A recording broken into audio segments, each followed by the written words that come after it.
Want to participate in a Don and Mike Show contest? How about this? You or a member of your household can only win once for 60 days. You must comply with any age limitations for each contest. For complete contest rules, send a self-addressed stamped envelope to the mighty WJFK, P.O. Box 3649, Washington, D.C. 20007. Thank you, and God bless. Everybody loves Don and Mike. Mm-hmm. Yeah.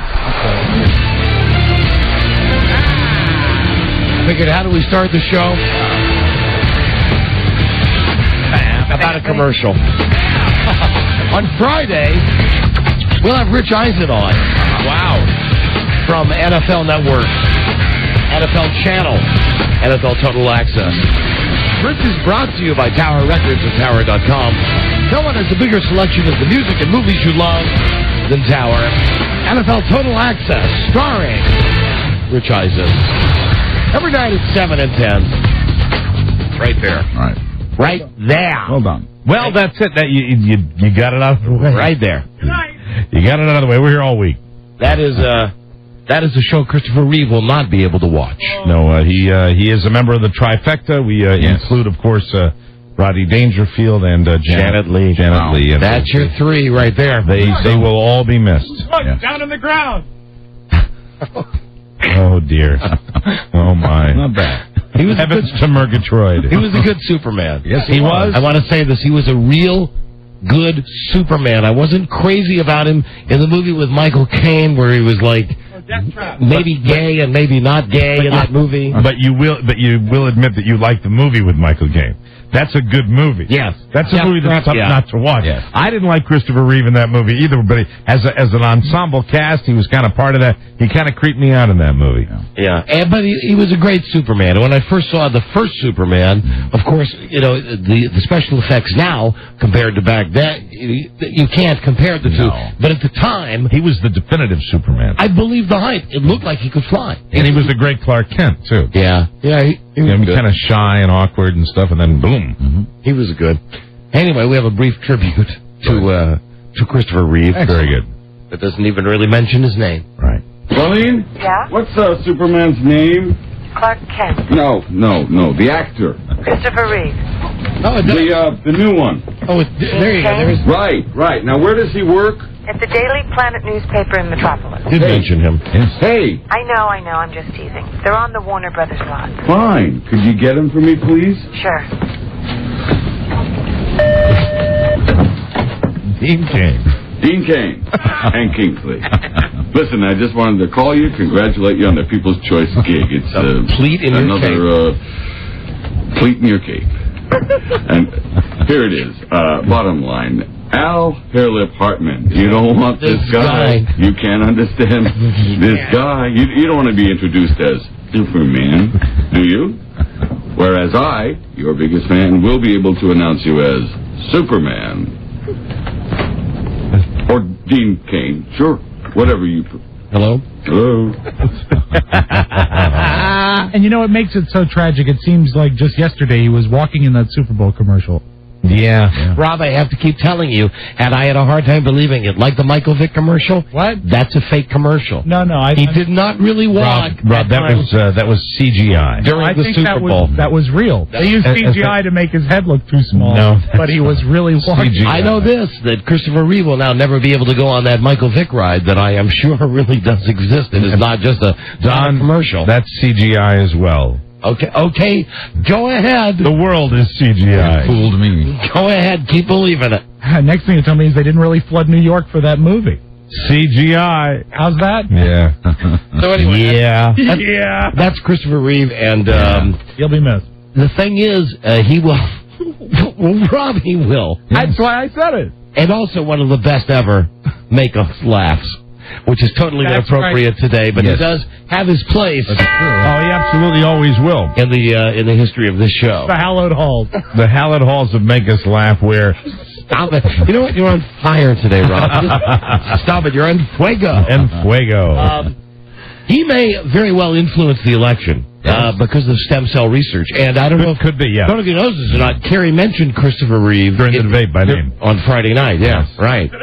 Spooky coincidence. Right now, I'm sure Kerry had the inside information. Are you saying there's a conspiracy theory now about the death to die? Always is. Lois Lane called over to George Bush and said, hey, I just talked to Jimmy Olsen. Yeah, that was neat. The very, very strange coincidence that he did mention him by name. Yeah. Hey, Rob.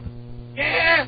How many days until Ditka? Well, I'm done grieving now for Christopher Reeve. How many days until Ditka? You know, we can almost go by hours, Don. Let's stick to days. 2 days. 2 days? 2 days till Ditka. Hold on, a question. Yes. 2 days confuses me. Does today count? Yes. So he will be here tomorrow. No. Wednesday. Wednesday. Wednesday if it's 2 days. 3 days if you count today. No, it's actually you count today and tomorrow, and then those days are up, and then he comes on Wednesday. Monday, Tuesday, Wednesday, 3 days. How many days to Ditka? Monday and Tuesday. Then he's here on Wednesday. How many days till Wednesday? Let me break down the third wall, fellas. I understand. I was just using Ditka logic for a moment. I understand, but Ditka wouldn't use that logic, and he can affect the weather by his mood. Nexus Pro Formula 4000. 2 days until Ditka. No, 3 days. Come on now. Let's see. And today, Shirley Jones, okay? Hey. The lovely Shirley Jones, the mom on the Partridge Family. That's a good guest. And then tomorrow, Wanda Sykes. Also tomorrow, Mike, just for you. Thanks. From Extreme Makeover Home Edition. Wonderful. Brian Wofford. Some guy who came in and they pretended to fix his house and put it on TV. Then the cameras turned off and the trucks drove away. And the house, this is an actual homeowner. Yeah, the house. So you'll be able to test your conspiracy theory and find out that the house is not made of paper mache. House just fell down. That it's not. No. Don seems to think that this Extreme Makeover Home Edition is one elaborate movie set. The houses are all veneers. I'd like to say to everybody in Canada, and all of this, incidentally, in the pre-show. We've not started the show yet. That's right. Not at all. Happy Thanksgiving. I mentioned that in the pre-show because, frankly, this is an American show, and we appreciate you listening to it in Canada. Right. But understand this. Thanksgiving, it's our holiday. You can have a Thanksgiving, but the real Thanksgiving is on November 20, whatever it is this year. Happy Thanksgiving. It's the official Thanksgiving. This is the Canadian Thanksgiving today? It is. Hey, what are they doing having it on a Monday? Happy Thanksgiving. That's why they're Canada. Well, they got a wacky 3-day weekend. Well, what are they thankful for? Christopher Columbus? And here's another thing. Is there Canadian football today? Since when did Christopher Columbus Day, did Columbus Day really become Italian Day? Because it's not Christopher Columbus, and understand, I've got nothing against Italians. He's an Italian. I understand. But he was sent over here by the Queen of Spain. But, Mike, the thing is, what it's turned into is not that kind of queen. Like Puerto Rico Day, Irish Day, where they have the... Well, we have Irish Day. The parade. Yes, you do, but here's the deal. What? On St. Patrick's Day, which is not a real holiday, it's... What? Oh, boy. People don't get the day off work. Banks aren't closed. Yeah, well, what have I been laboring for? What have I been lobbying for all those years? I know that's your pet project. Yes. But that's the day everybody gets to pretend that they're Irish and they have the parade and you get drunk and it's great. But if you've got a job, you got to go to work. Right. Columbus Day, I've noticed, added benefit. Added benefit. If you're a government worker, you get the day off. Right. You don't really have to celebrate Christopher Columbus celebrating America. It's not about the celebration of the discovery of America. It's an Italian thing. And I'm watching the coverage today of the Christopher Columbus parade in New York City. Yes. Which looks... You don't want to mess with that parade. Which looks to me... Forget about it. Like a bunch of guys who seriously just stepped off the set of The Sopranos. Wow. First off... started this parade for Charlie M. Charlie M. was there. Charlie M. was in this parade. Don't make me be a bad guy now. Don't make me be a bad guy. Charlie M. celebrates Columbus. Let me just say this. Happy Thanksgiving to Canada. Happy Columbus Day. Yes. We know Columbus. He's a friend of ours. He's a friend of ours, and what they do is they celebrate the big day up in New York City because they do associate Columbus with Italian Americans. They have made that their own holiday, and this is not a new phenomenon. I might add. I'm just bringing it to the attention of our listeners. I think it's good because I had forgotten that they do this. God rest their souls. Yeah, well, hopefully nobody gets hurt at the parade. Thank God. Thank God. And I know that Columbus was Spanish. No, he was Italian. Hold on. He was an Italian guy sent over by the Queen of Spain. Yeah, he's from Genoa. Genoa, Sicily. Correct. But he did have ties to Spain. Yes. Yeah, well, that's who sent him over, as I said. What's the matter? Am I amuse you? You don't listen to me? I explain the whole thing to you, and then you repeat it again? What's what? Come on. Are you talking to me? I mean, taxi driver, which is not really even not a good WAP movie. I'm going to get Nicky in here. You don't want Nicky to come in here. Charlie M. Anyway, much love to all the Italians. Yes. Because that's really what it is. It's Italian American Day, and I'm down with that. That's cool. I think it's fantastic. And really, they ought to have more holidays. Thank God. I just think what it is. We Polish have nothing. Nah, that's true. The Spiewaks have not a great day to celebrate. Every day is Polish Day. Right. Christopher Reeves. I know, again. Okay. I know that I know it's Silver Spring. I know it's Donna Summer. Right. I know. Christopher Reeves. Not an Italian. No. But will be missed. Rest in peace, thank God. Thank God. He had his time to get his message out, though. Absolutely. Thank God. And I think this should be a great day. You can get your parade in the morning, and then take a shuttle up to Toronto and have Thanksgiving dinner with your family. Thank God. Yeah, sure. Go to Toronto. Toronto. Well, we just want to wish everybody the best. Forget about it. They got the freaking pilgrims. Yeah, the pilgrims. The Indians. All the people that had them problems. Yeah, Squanto, thank God. Yeah, Squanto, thank God. They eat your corn pudding. They ate corn pudding. They called it maize. Have your maize, thank God. Yeah, there's no maize in ziti. I tell you, come on, forget that crap. You know who loved maize? Who's that? Charlie M. Charlie M. You made me take that corn out for Charlie M. So happy Columbus Day. Yeah. Thank God. Okay. That's it. Mike? Hey, now. The Don and Mike Show. Never started in here. Okay, hello, everybody. Oh, yes. Everybody. Hello. Oh, hi there. Oh, hello. Okay. Hi, Don and Mike. We appreciate it.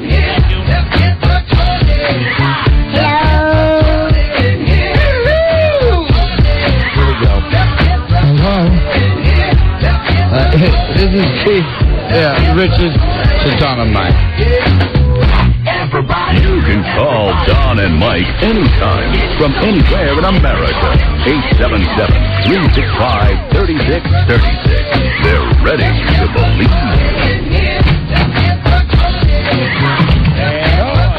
Based on a true story, he was a neo-Nazi with one true enemy. Himself. A man of faith, a man of hate, and a soul torn apart. Viewer discretion advised. And good afternoon, Mr. and Mrs. Broken Plate and all the ships at sea. It's the home of Don's dulcet voice and Mike's dancing fingers. Yeah. Don Geronimo and Mike O'Mara. Yeah. It's going to happen today. Yeah. Mike's big massage. Yeah, man. Here we go. Don and Mike Show, new episode on this Monday. And on the calendar, it's 10/11/04. Hi, Don and Mike. Buzz Burbank here. No, he's not retarded. Hi. Hey, Don and Mike Show. It's Monday, October 11, Wow. 2004. Call us from anywhere in America. May I offer congratulations to the Boston Red Sox. Mike, hold on. 877-365-3636. Didn't we have a talk about this before the show today? Didn't I say we're going to throw the show's full support behind the Red Sox? Yes, I jumped the gun. Please just let me give out the phone number. I know. 877. I know.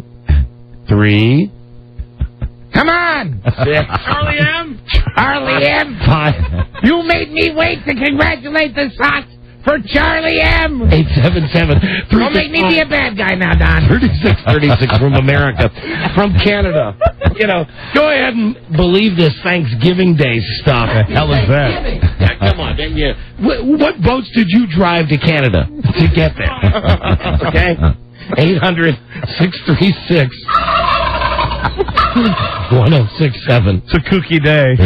And Washington, D.C., 202-432-1067. You'll have to excuse my best buddy, Mike. It's a kooky Monday. He's a little uptight because he's paying off his Red Sox bet today.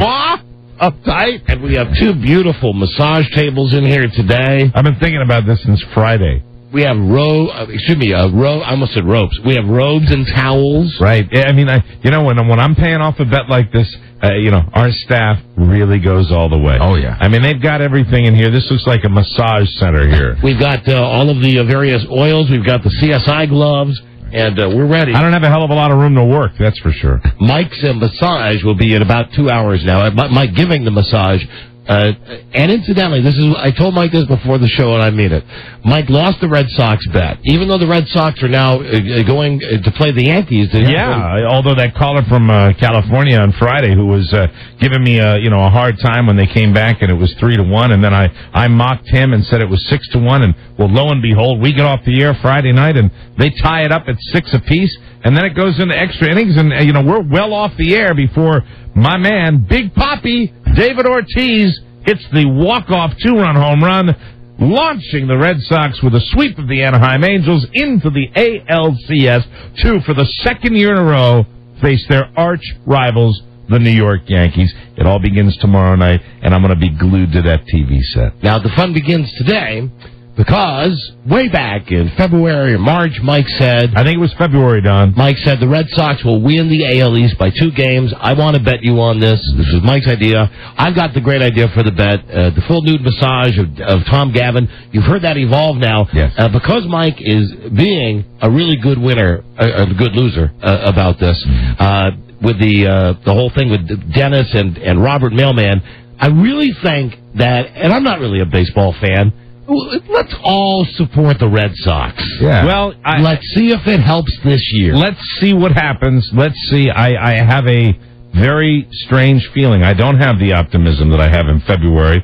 Here it is in October. I, of course, will be, watching every bit of it and praying and hoping that maybe they can get by the hated New York Yankees. We'll see what happens. That's not going to be a problem, Mike. You think because Don is now officially throwing the show's support behind the Red Sox to see if they can, vault into the World Series. And we'll Red Sox versus Cardinals. Like 1967. That's the World Series. Yeah, and that'd be an interesting World Series. So we'll root for your boys. Would that not be a highly rated World Series? That would be because it would be a history. That would probably be not like the Red Sox Cubs, but it would be close to it. Mike, you know what? At this point, you don't have to sell me on the ratings for it. Yeah, I don't care if you're the only guy in the world that's watching it. Yeah, but You've got a bet today. Last year, ratings in the playoffs were through the roof. I think they're down a little bit this year. Well, through the roof ratings-wise compared to what they used to be is not, like the Reba McEntire show, I think, gets ratings that are through the roof compared to baseball. But you're right, it did have a big spike last year. And see, this is what I'm not going to do. What? I'm not going to now, because Mike's paying off the bet.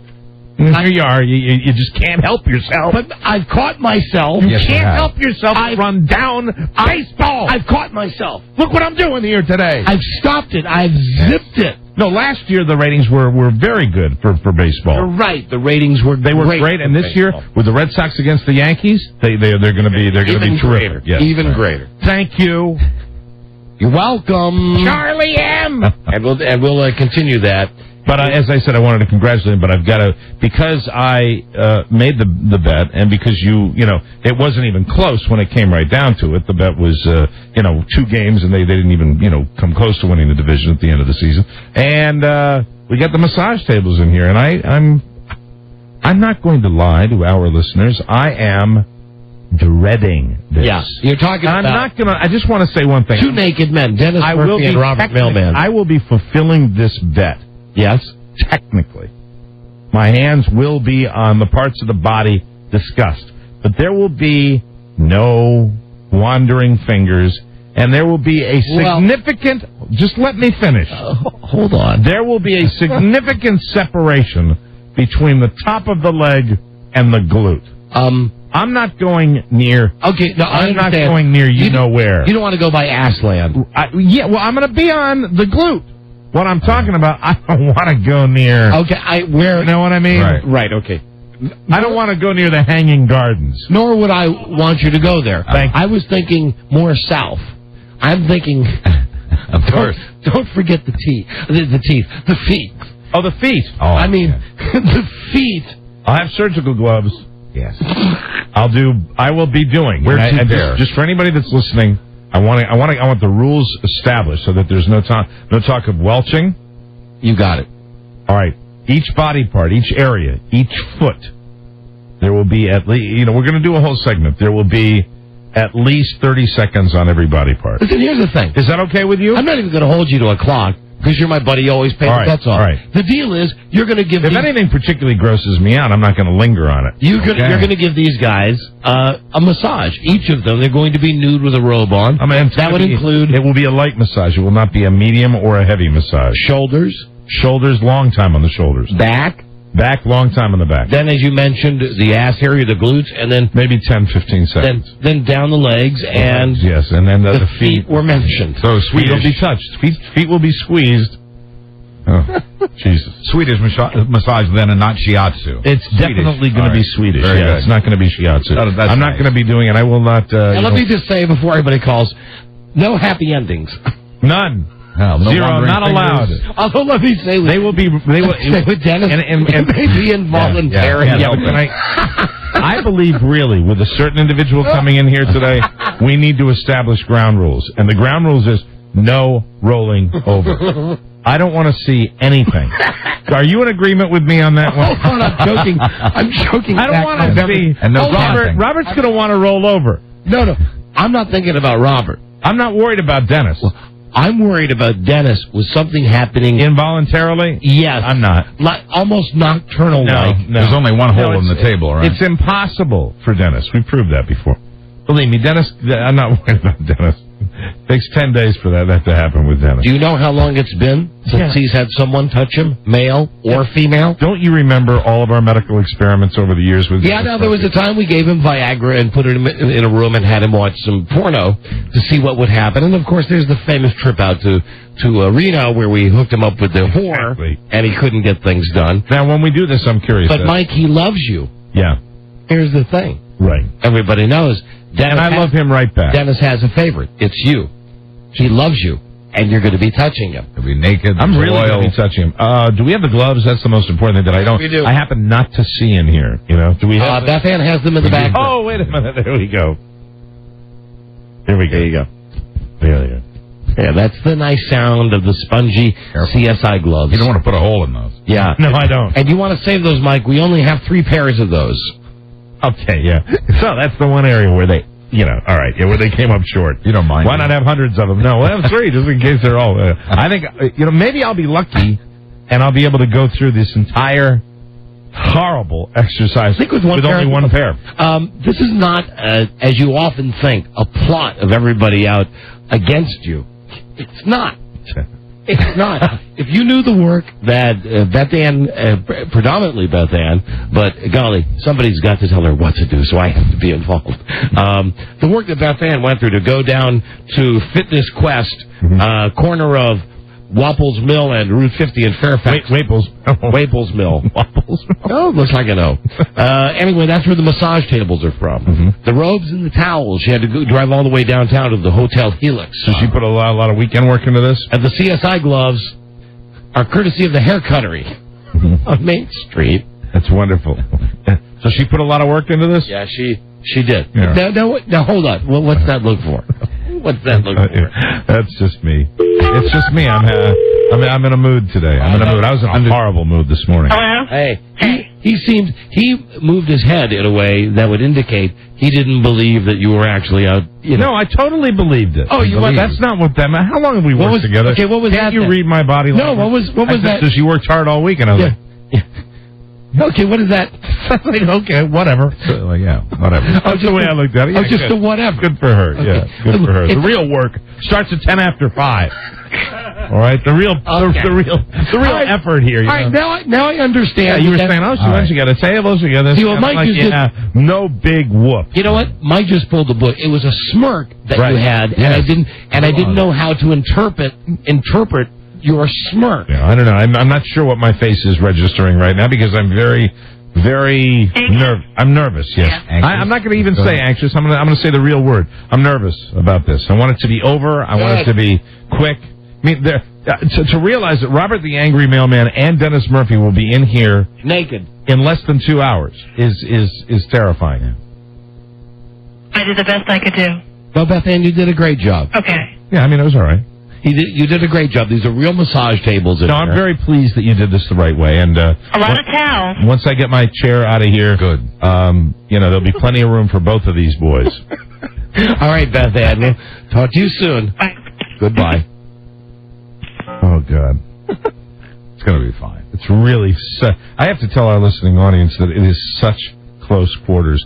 We have a small studio to begin with. When we get these tables set up, I mean, I'm not going to have any room to even move around here. I'm just going to be able to pivot on my feet and go from one buttock to the next. You know what it's going to require? It's going to require you, leaning over them. Whereas in most cases, you'd be able to, walk around the table. It's going to require some reaching. Well, certainly we had to hear from you, didn't we? How have you been? How have you been? Yeah, you just couldn't help yourself. You had to chomp your little thing in. I just wanted to paint the picture. Lean over them. Yeah, maybe I could just lie flat out on them. Maybe I could do, one of those interesting stone massages, where it's body to body contact. Mike, it's going to be a winning proposition today on this radio show. 90 minutes from now, it begins. The Rub Down in Funtown. I hope they enjoy themselves. I hope that they're satisfied. I hope I get all the kinks out. This is the kinkiest thing I've ever done. And these robes that they have when they come in here. Oh, my God. Well, they're going to be nude. They're going to be in the... Now, as I mentioned, who gave it? The Hotel Helix. Hey, did you back up what I said the one thing? No rolling over. Yes. Rolling over is verboten. No, you got to stay on your stomach. Right. You got to stay on your stomach. But that rule is locked in now. It still doesn't mean that there can't be an accident.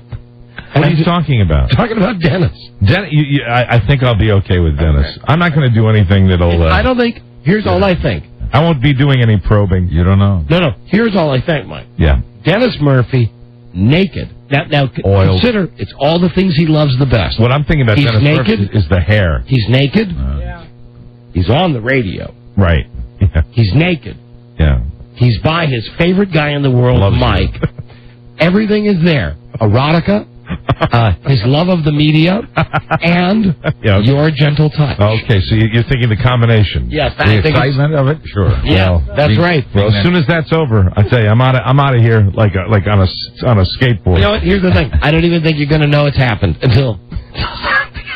Get up. Oh, it's too late. Well, the nice thing is when they are getting up. Yeah. That's going to be, and I'm going to command them to stay down until it's over. Right? Once the massage is over. It's your call. Okay. It's your call. We don't need to have them get up. I don't need to see them swing their legs over. Here's the thing. I don't want to see them naked either. I don't want to see them naked. Well, you're really, we're going to have them walking into the studio during the break, so you probably can't avoid that. The only thing that I would like to add is that I think, and I've not mentioned this to Beth Ann or anybody, I think what we need is to lower the lights.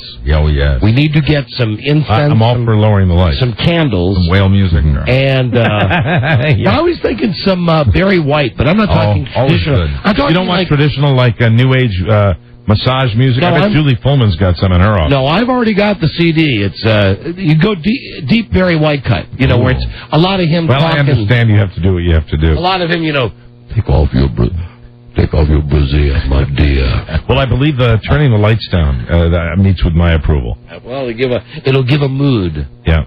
And also, you will have to see them less if the lights are turned down. Absolutely. Amen. But, and I'm now thinking about what Rob said now about me having to lean over. let me mention something as well. We can turn the lights down all the way. We can make it pitch black in here. Hey, no pun intended there, Robert. We can make it pitch black in here. However, your nose still has 20/20 vision. Right. If you get what I'm saying. Incidentally, you're familiar, and this is what I was going to get. I couldn't find it over the weekend, but you're familiar with the movie Silence of the Lambs? You know when they go into the autopsy room? I wanted to see if we could get some Vicks Vapor Rub that I could put under my nose. There's going to be some smelling coming off the bodies of these two gentlemen. I'd like... hold on, Mike. Here we go. I'd really like to ask if there's anybody out there that could get me a jar of Vicks Vapor Rub so I can put under my nose. Or even some cologne on your mustache would work, too. Hell yeah, but I want the Vicks Vapor Rub. Thank you, Barry. My man. This is going to be the maestro, Barry White. This is just a snippet, Mike. I can go to it anytime I want. Barry, what do you want him to do? Take it out. Yeah. Perfect. What about Dennis? Take it out. What about Robert? Take it out. Yeah. What about Mike? Take it out. I don't think he'll do it, Barry. No! I don't think so. You know, hey, what about Buzz? Take it out. No. Take it out. Robbie. Take it out. Joe Lotta. Take it out. Oh, dear. J-Law. Take it out. Take it out. Okay. Well, we're all set to go. We got all the tools. We are. We're going to be fine. That'll be pretty great. Yes, I'm looking forward to it. Freaking Lie. Okay, we're running out of time here because we have guests and drunk on the show now. Let's see. Very briefly, a good weekend I had at home. I have no complaints about my home life, my family, etc. Saw the Billy Bob movie. Thought it was outstanding. Friday Night Lights. Really like it. He's good in that movie. We had a fight. I don't even want to get into the fight that we had. The fight when it was about really, it has no relevance. It was one of these things husbands and wives get into all the time. I just want to say, for one time only, without getting into a long, drawn-out monologue like I love to do about my wife and my theories on marriage after 23 years, I won. This weekend... You mean you experienced a total victory? I won. Wow. On Saturday, I laid the groundwork for the victory that was mine on Sunday. Good. They were married as long as I have, and the salt mines as long as I have. Right. This will seem like nothing to you guys just dating, or to you guys that are, just maybe even married a year or something. This is huge for me. That's right. My wife left the house on Sunday, yesterday, and we had some words. Ooh. We had some words prior, but we had us some words. Harsh words? Well, yeah, they were, yes, Mike, sharp-edged words. Strong words. Stinging words. Words that bruise. Mm-hmm. They don't bleed, they bruise. Bitter. Yes. I felt like a banana. I was bruised like a banana. Number 6. And normally, here's how this goes. What's that guy on that commercial? Normally, here's how this goes. It's like, when this happens, that's me. This here. Click. And I'm always screwed because I always call back and say, I hate this. You've heard me say this a million times. This is why I can cut right to the chase. She called me. Really? And get ready. I believe at some point the words I'm and sorry were actually next to each other in an actual that's a victory. Otherwise run-on sentence that continued to dress me down and you must be thrilled and tell me what it is that I had done wrong and why she wanted to start to yell at me in the beginning and then it ended up. And I'm sorry? But it ended up with wow. I'm sorry. Oh, first? First time ever? No, first. You didn't say it, then she said it. She said it first? Yeah, she said it first. There you go. Did you think it was a wrong number? I know I would have. All I know is that was a sweet, give me a chime. That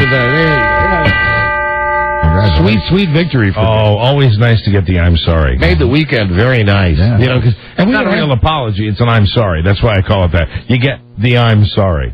You know what I mean? You can't. Apology is too big a word for it. You get the 2 words. You have to really specify those. And as I mentioned, in the middle of this, and to call it an apology call is that's not right, because it wasn't an apology call. I understand. It was a state of the argument call received by me, instigated by my wife, in which she reiterated all of the reasons that I'm a jackass, but then said, based on some of my counter-arguments, I'm sorry. That's good. Wow. Now, it was in there. I played in the league long enough to know that that's a good feeling. I've been in the league, a couple of times, Don, and, when I was in the league, I remembered how that's good a victory, Mike. I remember how good that felt.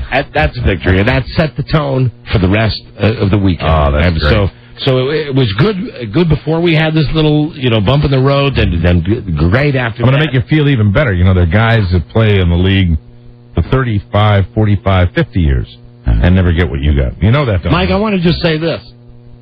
They can never take it away from me. No, they can't. That is your W. Isn't that what all the dumb guys say when they win the Super Bowl? Right. Like, who's going to try to take it away from you? Right. Really, Steve Young is one of the first guys that I saw. And I'm wondering, who's going to walk up to him and say, you didn't win a Super Bowl? Some of the best married guys in the world, some of the most skilled married guys in the world, play an entire season and, a career. Never get one. And never get one of those I'm sorry. Yeah. I got one. And I'm sure I've gotten one before. It's been a long streak for me. And they'll play against many opponents. Do you find that they're all home games, though? No, occasionally on vacation there's an away game. Don't you find that the I'm sorry later in your career is more satisfying since you've been at it longer? Yeah, Mike, because especially when you didn't think you were ever going to get another one. You didn't think you were going to get a chance to get that I'm sorry. No, and now the future's bright. I mean, I'm looking forward to the next perhaps 48 hours. Right. That's how enthusiastic I am. What's great about getting the I'm sorry is now occasionally if you're at a cocktail party or at a social function, you can talk to the younger guys that are coming up and tell them how they might want to try to get I'm sorry. Hey, listen, guys, I want to tell you something. Say, this worked for me, it might not work for you. I also want to say something to the young guys out there. Oh, good, more advice. When you get one early in your career, for God's sakes, act like you've been there before. Right. Don't do the dance. Yeah, that's right. Don't use a prop. Don't pull out a Sharpie to sign the telephone. No spiking the way. Right. No, no saluting. No kicking her into the end zone or anything. Just be a pro. Walk over to the marriage counselor, hand him the ball, and say 1st and 10. Right. That's all you do. That's all you do. So anyway, it was a very good weekend. Congratulations. Yeah, Thank you, baby. If you're out there listening or not doing whatever crazy adventure it is you're doing right now. I know we're late here. I just have to mention, though, we were going to the Redskins game last night, my beautiful wife and I. The Washington Redskins are playing the Baltimore Ravens. Big game. Want to go to the game. I've mentioned before, and I'm going to try to do this like talking about my wife. I'm going to try to condense and not give you the same lecture about parking at FedEx Field. Okay. I know there are NFL venues all over the country, and parking is ridiculous. Last night, it is 6:15. We're in the car at the gas station, waiting to go to the game. On our way. We just left our little community. Robbie calls. Rob Spielberger does the announcing. Says, hey, listen, now this is 2 hours and 15 minutes before the game. He said, I just want to give you a heads up. There's no more parking. It's already full. Apparently they started tailgating at like 2, and I would blame this on the Baltimore fans, because you don't see a lot of tailgating at a Redskins game, but you pull in and you just saw roads that would start and stop of cars, and you have to drive 3 gates to get to a spot. And here's when I mentioned the problems I had with the Redskins, beyond last season, when they towed my car illegally and damaged my car so they could squeeze another car in. Right. This year what they're doing is parking people in, putting people where they shouldn't go. And God damn it, as a season ticket holder, part of the reason I'm not going to the game is... So the little guy's running the parking like he's running the team. I'm not getting... Here's the thing. Tell me this, Snyder. And I didn't even bother to go last night because I heard the parking was awful. When I went to the Monday night game, I pay for orange parking. That's not the super expensive. That's not the cheapest. But I pay an extra fee on top of the goddamn money I pay for the ticket. Right. Imagine my thrill when I get to the game and I'm told the orange lot is full. please move around this way to gate E, where I ended up getting blocked in some other section. Here's my complaint with this guy. When that stadium was built, you little son of a bitch, when that stadium was built, it held about 77,000 people. 80,000 tops. You rat bastard. You've sold every inch possible for advertising and squeezed out every possible inch to get another 20,000 seats in the stadium. Wow. Because you've got to be the guy with the most people in your stadium in the NFL, Daniel Snyder. That's great. You can get 92,000 people in the freaking stadium. You have parking for tops 65,000. Tops. Is there any solution? No, and I'm not. Is there any way of fixing this at all? And I'm one of the people that's got it allegedly good because I pay the extra money for the good parking. There are some people who have to park because See, here's the thing. He's got so much money. You can't tell me this guy couldn't buy out some land by this stadium and make parking. No, what he does is he's got just the parking around the stadium, which is already screwed up. Then if you've got tickets but you haven't paid him the extra money for the parking that I get that now doesn't work, right? What you have to do is you pay to park 2 miles away from the stadium, and then the Redskins charge you $25 to take a shuttle bus. They charge $25? Yes, to take a shuttle bus from the parking spot. Man, I know it's the new standards, man. I almost used a bad word there. I'm not kidding. You mean to get it each person? If I'm a wait, hold on. Wait a minute. This is important stuff because I just heard it. If I'm going to a game with my kids, I got to pay $25 for me and my 2 kids to get on the shuttle bus. Yes. I have to pay $75 to take my family. Well, I don't know what the charge is for parking where you are parking. I don't even know. If I have to take the shuttle. 3 people on the shuttle? I think it's $25 both ways. It's a one-time fee. But per person? That I don't know. Okay. I wish somebody would enlighten me. All I know is that... It's ridiculous. Apparently, I'm the only guy that's bothered by this. I'm bothered by it. I don't even go to the games I'm bothered by it. I hear lots of people complain about how bad the team is doing. Well, here's the deal. As they do in all of our cities. The experience is rated by everybody I talk to that go to FedEx Field as the worst sporting experience they've ever had. Do you know what here's my priorities in life. Family, God. Really, believe it or not, on this goddamn show, that's true. Next would be radio. I love radio. Okay. Right next to it is my passion for football. Right. I love being a season ticket holder. I love putting on the clothes and going to the game. It's not right when I'm thinking about, I guess I'll eat $300 this week because it's too much of a hassle to go to the freaking game. So you bagged it. You actually said it's such a hassle to get there. Wow. You've got great seats. Because Rob gave us the heads up 2 hours and 15 minutes before kickoff when we were on the way there. Rob said, forget it. And when I was there for the Monday night game, I guess the people that go are so grateful that they're able to buy tickets. They don't care that they get parked in. I mean, is it normal to say if you're going to go to a football game, you've got to leave your house 4 hours early? I mean, I'm talking about if you're not a tailgater. Right. And you got to plan on staying either in your car or at the stadium for 2 to 3 hours after the game to be making the total time commitment. What, 11, 12 hours for one game? Yeah. Listen, Snyder, it's simple, dude. You want to fill every nook and cranny? That's great. That's your right. Build the freaking parking. Well, build a garage. Little man. Build a bunch of garages. Hello, Mike. Hey, Dom, what's up? Hey. I got some insight on why the parking's so bad. Well, I know why the parking's so bad. He's got 92,000 seats and not enough parking for everybody. Yeah, I know. When he did the last parking expansion, you're supposed to have one parking spot per every 4 seats. Well, he didn't bother to do that, and he's in trouble a little bit with the PG County Board of Stadium Authority. Good. He ought to be in trouble with everybody. How come I never hear any people bitching about this? Because people take it. That's what I don't understand. Hello, Paul. Dynamite, what's up? Hey. Hey, I want to let you know it's $25 per vehicle, not per person, when you do the paid parking deal. So if you're just a fan, it's a $25 and to me that's I've got to be honest, that's in line with other NFL stadiums. If you're in one of these satellite lots, Is it $25 and then you get on the shuttle, or is there more money? No, it's just $25. Like when you pull into, it's like business buildings back there. You pull in, you hand the person $25 to give you this little ticket, and you go park 5 miles away. And then how long do you have to wait?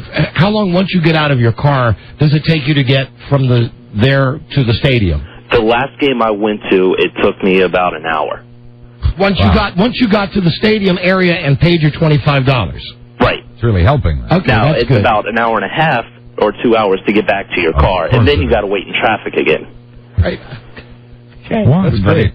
Because they Hello, love football and Katie. they love the Skins. Hello, Katie. Hi. Hi. Don, I want to agree with you about how ridiculous things have gotten. I'm a season ticket holder. I love the Redskins. We go out, we tailgate, we have a great time.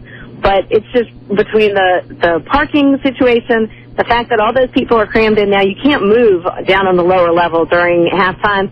If you need to get something, to eat or drink or go to the bathroom, you got to miss part of the game. I mean, that's the problem. I'd like to tell everybody that has been exploited, because the Washington Redskins fans are some of the greatest sports fans in all of sport. There's no question about this. You've been, and I'm saying this to all of you, you've been exploited. You've been completely taken advantage of every game, and somebody's got to make a stand for this, because it's gotten completely out of hand. Hello there, here's James. Oh, we got a break. We're so late. I'm sorry, James. Yeah.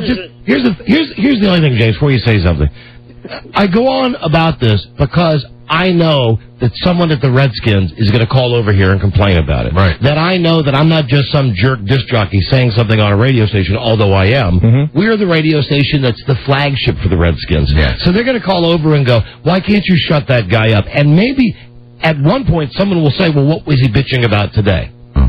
And maybe then someone will wake Snyder up. Yeah, instead of trying to strong-arm us to get us to shut up, maybe they need to really address these issues. I mean, really address these. Anyway, James. Yeah, those are right up in the Washington Post last week about this. It was saying, one car per 4 people, and he said there was about 5,100 seats that they have to move now due to zoning rules and regulations. So.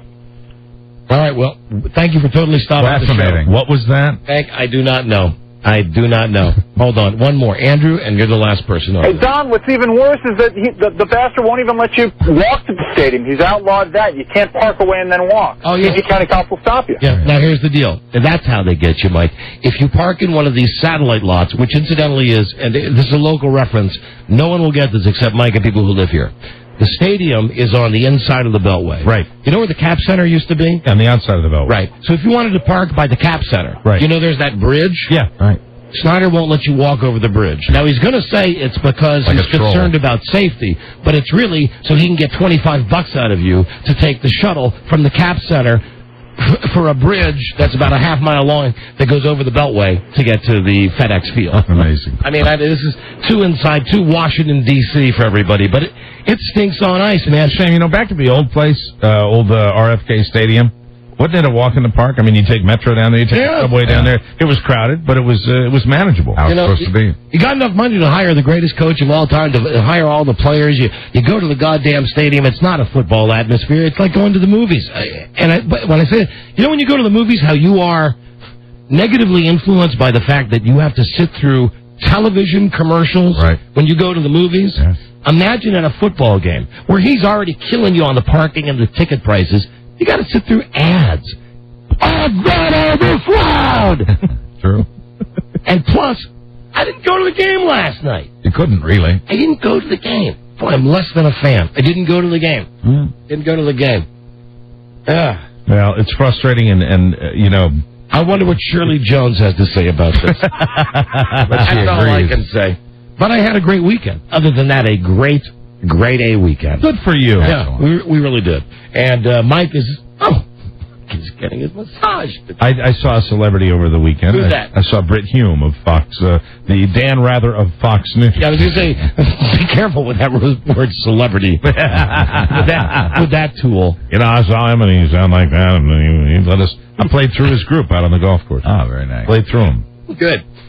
He was way out in my neck of the woods. He was out in the sticks. Was he hitting it to the left or to the right, Mike? Or was he hitting it fair and balanced right down the middle? He consistently hit it to the right, sir. We'll be right back.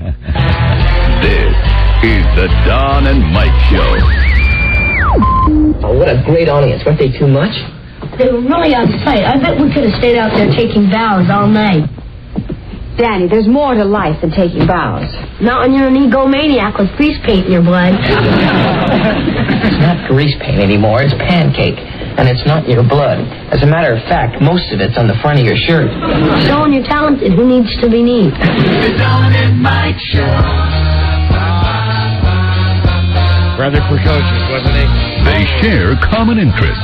Don and Mike. Yeah, look at him now. Yeah, well, it's not about Danny Bonaducci. No. It's about Shirley Jones. Yes, it is. And what a lady Shirley Jones is. Oh, my God. I mean that. Really, besides being the Partridge Family mom, you know, hot number. Not that she's not nice today, but in the day, talk about movie star. Oh, yeah. Broadway star. And also, I want to make sure that I've got it right because I saw on one of the first things I put on my little high def network was Music Man, and I think she stars with Robert Preston, the Music Man. And of course, she was that mini skirted mom. Yes, she was. Are you there, Shirley? I'm here. Oh, Shirley Jones, everybody. Hear all of your words. Yeah. Shirley, was that your first big movie? Was Music Man your first big movie? No, Oklahoma. Yeah, okay, Oklahoma. I always get them confused, and they're Oklahoma, then Carousel, then the Music Man, the three musicals. You were the go-to person when they needed the female lead for those Broadway musicals. I guess. Blockbusters. You were fantastic in all of them. Just the movies, though. I never really did them on the stage. Oh, what can I say? I love you long time. In 1969, when your TV show came on, I was 11. You were? I was, and I know that back then, although it was popular to like Susan Day, I always thought that the mom... You were directing your affection Shirley's way? Yeah. That's nice to hear. Yeah, those nice, those velour, jumpsuits Right, the Partridge velvet Family wore. suits, right. Yeah, the velvet, we wore. The velvet suits. Loved you. You are, I don't want to embarrass you with your age, but you're over 40. And, yes. And, really... Yes, I am. Way over 40. But I seen you on the TV recently. You're getting all wound up here. You're getting all hot and bothered with Shirley on the show. Well, I want to tell you a fantasy moment that I had. Mm-hmm. And no. Is this something you can relay on the radio? This is fine with the FCC. All right. I may be the only guy who ever watched the Drew Carey show. Right. Now, you know why I watched the Drew Carey show on occasions? Mm-hmm. They had a funny / taboo storyline where Shirley Jones was Drew's lover. Right. Really? Yes. And really? And I want to say this. This is a compliment. You pulled it off. It is totally believable. Well, I had a great time. I did 3 shows with Drew. And, of course, the funniest part about this is that Marion Ross was his mother. And one of the shows, she was there, she came to dinner to meet his girlfriend, and guess who? Anyway, and of course that's the mom from Happy Days, too. Right, exactly. You got TV history right there. It was very funny. Great with all that. There's so many things I would like to ask you. I know that you're promoting the VH1 show. Right, the new Partridge Family, In Search of. Right. And we'll let you get all of your plugs in. That's okay. Are you sick of being known as Mrs. Partridge? Well, I really am not. I mean, I had a great time 5 years, almost 5 years doing the show. I really did. It was great. But, the powers that be, I'd done almost 40 motion pictures and any number of television movies before the Partridge Family. Right. And everybody said, don't do a television series because it'll kill your movie career. Well, it did. Wow. They were right. That is the case because you become that person, but I have no regrets whatsoever. But back in the day when you did do those movies, and what's neat is I was just telling Don, I put with my 9-year-old, my 7-year-old, I put them in front of the TV occasionally. We call it the babysitter once in a while. And right. I put on I have this new high def channel, and it's a high definition television, and the Music Man is on. And I put them down, and bingo. I mean, they are in front of the TV for the entire thing. Yeah, that's riveted. nice. Golden boy. Riveted. Well, that movie, appeals to just about every age group. I mean, it's such a wonderful movie, and it's such a true reality of that time and that place. Meredith Willson grew up in Mason City, and, what he did was just genius. And back in the day when you were getting those roles, you got them all. You got all the big ones. And was it basically because of your voice? Is that I guess. The interesting thing is, I never really did it on the stage. I mean, all the ladies that created the roles on the stage were not too happy with the fact that I got the movies, Right. But, yeah, I think I was at the right place at the right time. I looked, right for it, and I was always able to sing. So. How old were you?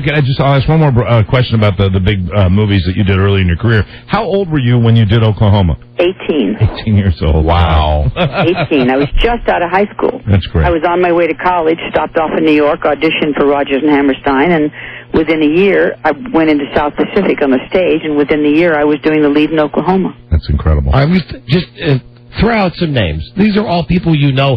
Some of them came from your loins. Just tell me your thoughts on them. Most of them, I'm hoping, will be good. Jack Cassidy. Jack Cassidy? Jack Cassidy. Jack who? All right. Did you say? Let's move past him. How about David and Sean? David and Sean. Well, David's my stepson, and Sean is my firstborn. Yes. And they're both incredibly talented guys and marvelous people, by the way.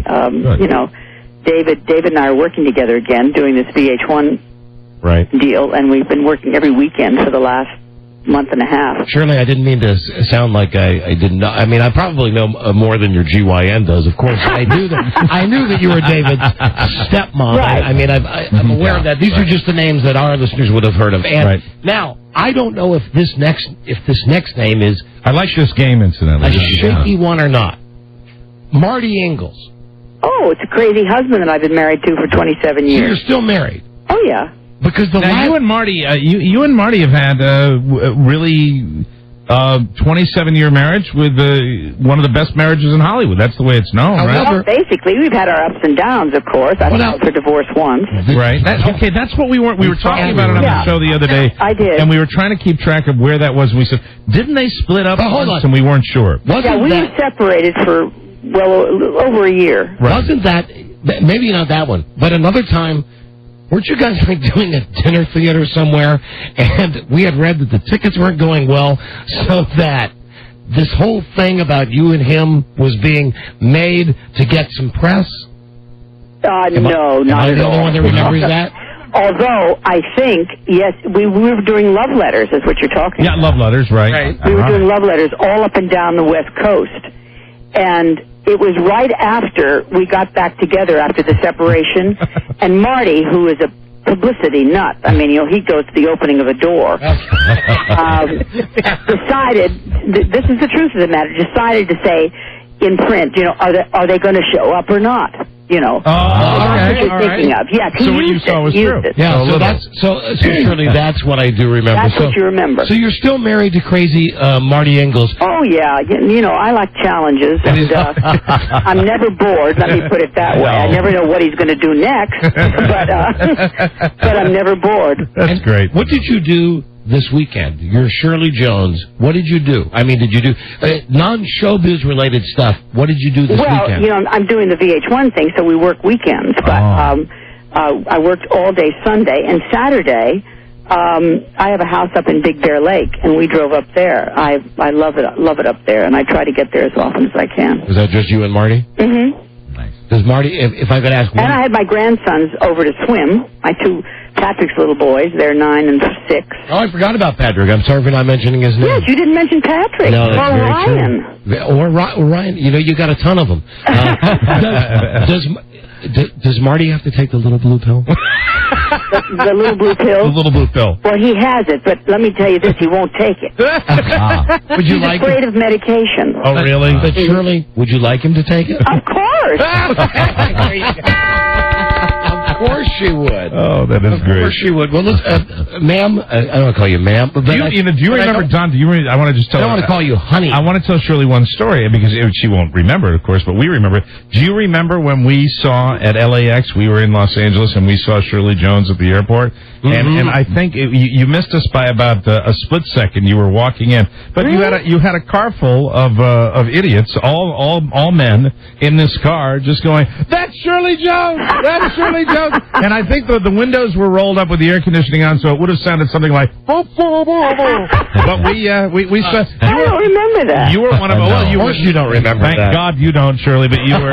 It was a memory for us. It was a wonderful good. celebrity That's setting. nice. It was delightful. Well, we are big fans of yours. Yes. And good luck with everything. Good luck with this VH1 show. Yeah, I'm also doing a tour with Robert Goulet.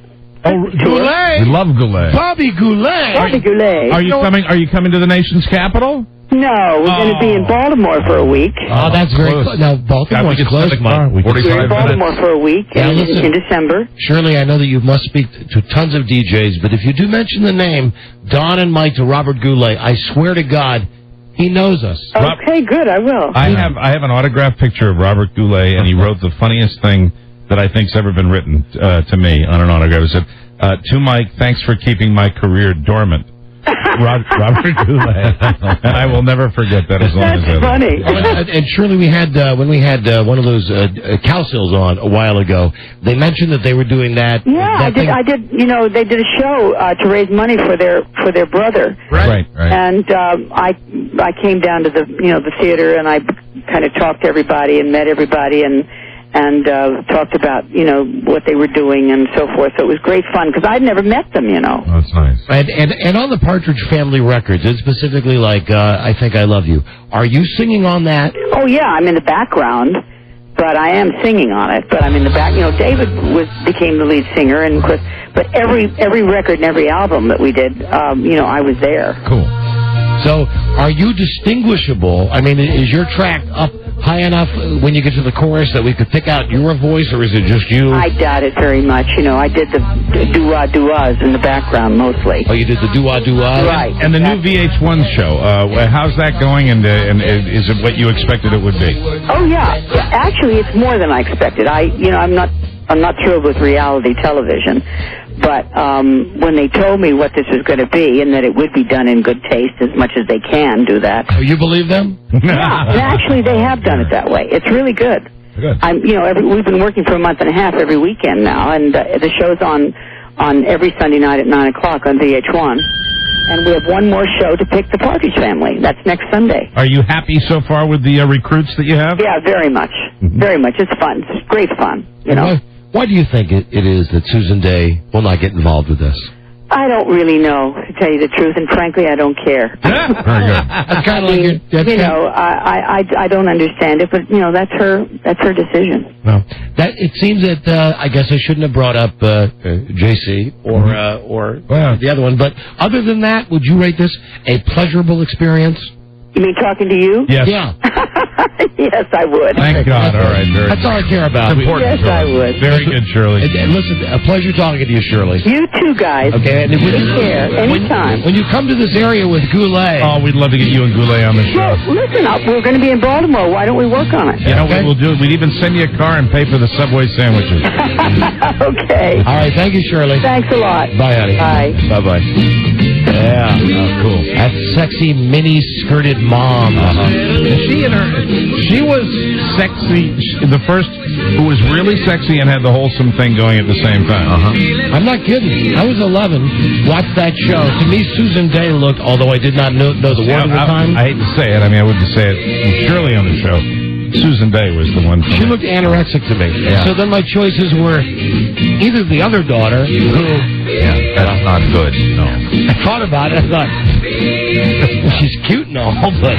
She's fast. That's the important thing. But she's a redhead. Yeah. And I don't like redheads, so I just go with the... And I try to keep the mini-skirted mom. I try to keep the Broadway questions down to a dull roar there, even though I do love those. I love those musicals, those film musicals. I always had a thing for Reuben. Reuben Kincaid. And on this... we didn't ask her about Danny. Oh, that's good. We intended not to. Oops, hold on, not that. No, stop. The thing about the VH1 show, of which they sent us a tape of, and I watched a couple minutes of in the office, they all look kind of the way that they look. You've seen enough of David Cassidy and even Danny Bonaducci to know what he looks like now. Reuben Kincaid, he He does not look good. Oh, dear. Really? And also, Not that Dave Madden was ever a handsome guy to begin with. But gravity has taken its toll. Yeah, and age and everything else. David Casby always looks surprised now. A little bit of work done. Yeah. Listen, phone scan. That's what this music means. Phone scan your line. Unscreened calls. 877-365-36. If you're calling from Canada, where it's Thanksgiving. If that makes any sense. 800-636-1067 and DC 202-432-1067. All right. That was Shirley Jones, and your calls are coming right up. Is the Don and Mike Show. Just stop for a second to say, everybody listening to us in America, Yes? this is one screwed up day in Canada. Happy Thanksgiving. Thanksgiving. Thanksgiving today. We're heard in Canada. Right. We are. Which is why you're hearing this tape now. What are you doing for Thanksgiving? We're doing a show, of course, tomorrow. I was going to ask you if you got your turkey yet. Sure. Do you, truthfully, do you help Mrs. Carson prepare the turkey? Just like you help Mrs. Severinsen prepare the turkey. No, there is no Mrs. Oh, that's right. That's right. There used to be. I'm sorry, I didn't mean to do that. The fact that I Hard for never me to helped keep her track. stuff her bird was one of our big problems.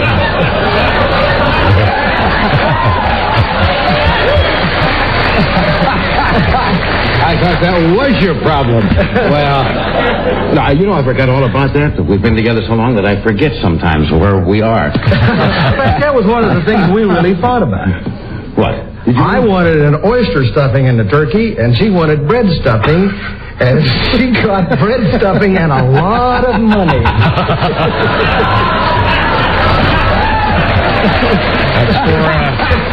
That's for you, Canada. Happy Thanksgiving. Right. The Don and Mike Show. Do we want to get right? Hello. Hello. Hello. You can call Don and Mike anytime from anywhere in America. 877-365-3636. They're ready to believe you. Uh-oh. Sounds like somebody's got a case of the Mondays. Happy Thanksgiving, Canada.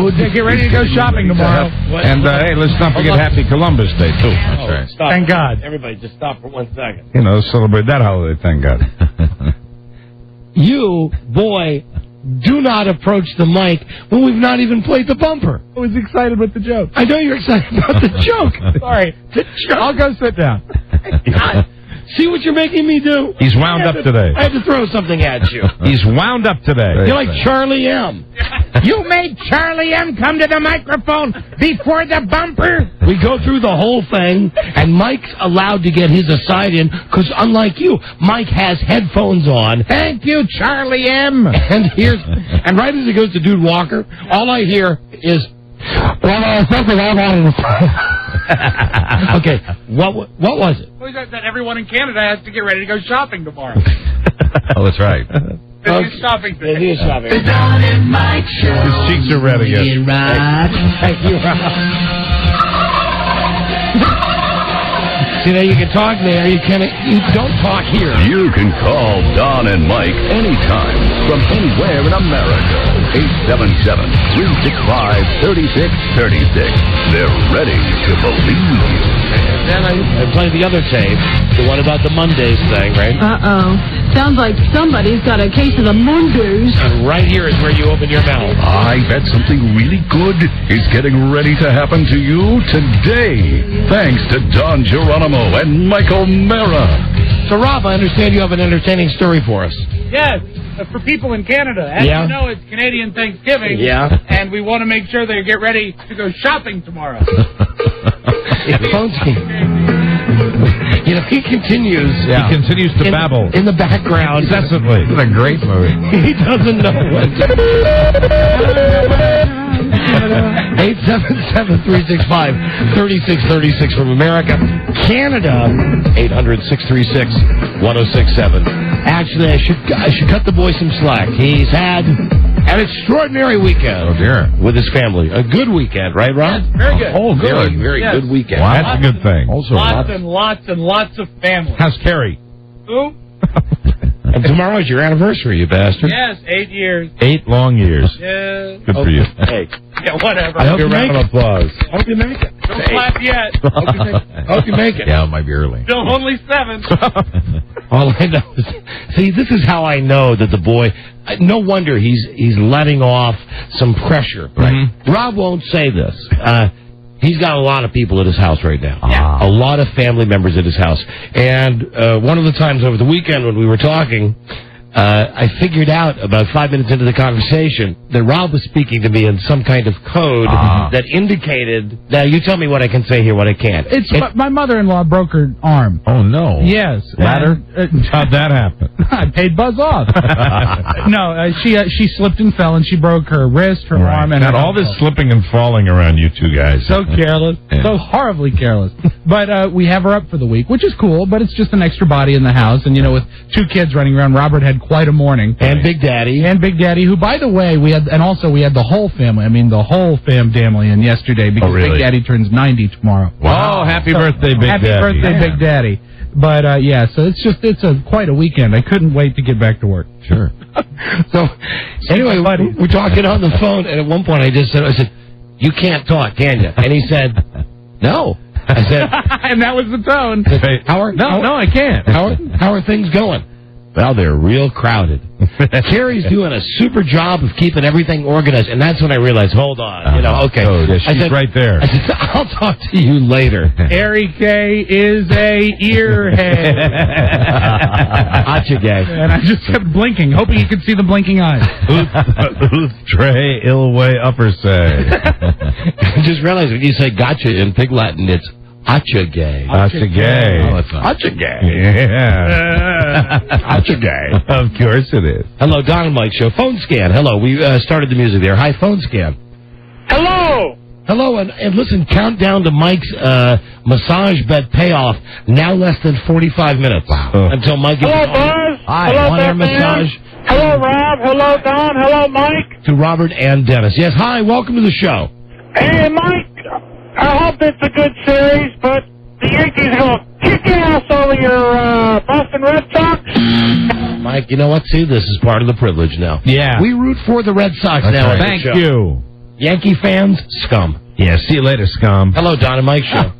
Hey, Don and Mike. That's all I have to say. I don't have to go to an elaborate defense like I used to because I got backup, baby. You do? Hey, we got your back now, Mike. I got backup. Hello, Don and Mike Show. Don and Mike. Yeah. Hey, happy Thanksgiving. Right.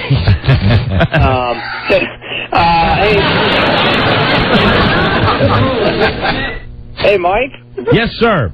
I was wondering, did you get a glimpse of Pedro's midget?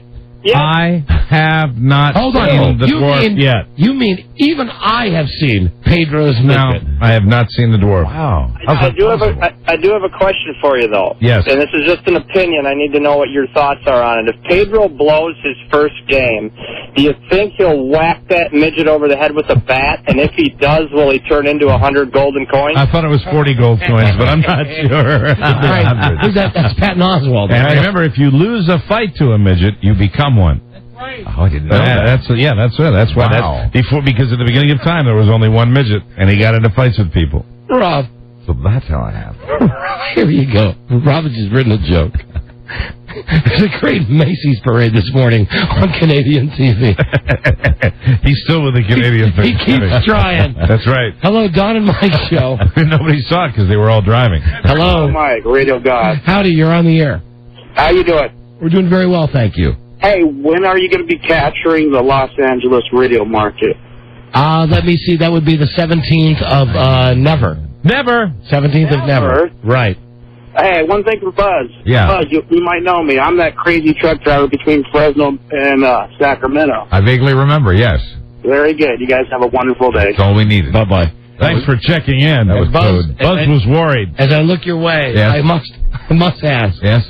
Have you removed a shirt? I have. I took off the T-shirt because I was getting very hot in here, and I didn't want you to see me sweating again. Buzz has like a pullover And underneath the pullover Looks like was Jack LaLanne. What the hell are you wearing? You wearing nothing underneath? You're like, now, yes, just the jacket. You're wearing nothing underneath there. Right. It's like one of those pull-up, what is that, like a cotton number, something like that you got Yeah, on? it's a jersey, zip up. Are you still hot? Because we could cut the nipples out of that for you. No, I'm very comfortable now. So you're basically wearing a sweatsuit without anything underneath. Oh, well, on top, yes, right. There's going to be a lot of nudity around here today. Yes, feel free. Everybody seems to be stripping down. Let me say this. It's very Newtonish. Very Daddy, don't you walk so fast. Well, like I said, I started out with the T-shirt, but it got worn. And also before he got fat, very Jerry-ish. Yeah. Yeah, very Jerry Lewis-ish. What now? If you were hot, why didn't you just take off the sweat jacket Listen, and just wear the T-shirt? I've been through the nightmare of just wearing the T-shirt before. Oh, he didn't want to be harassed by his coworkers for wearing the extra small T-shirt. Was it a white T-shirt? Yes, it was. Okay. All right. We'd have fist fights. And I'd end up at the short end It's of that the Newton stick. factor. I took up karate because I wanted to kill my brother.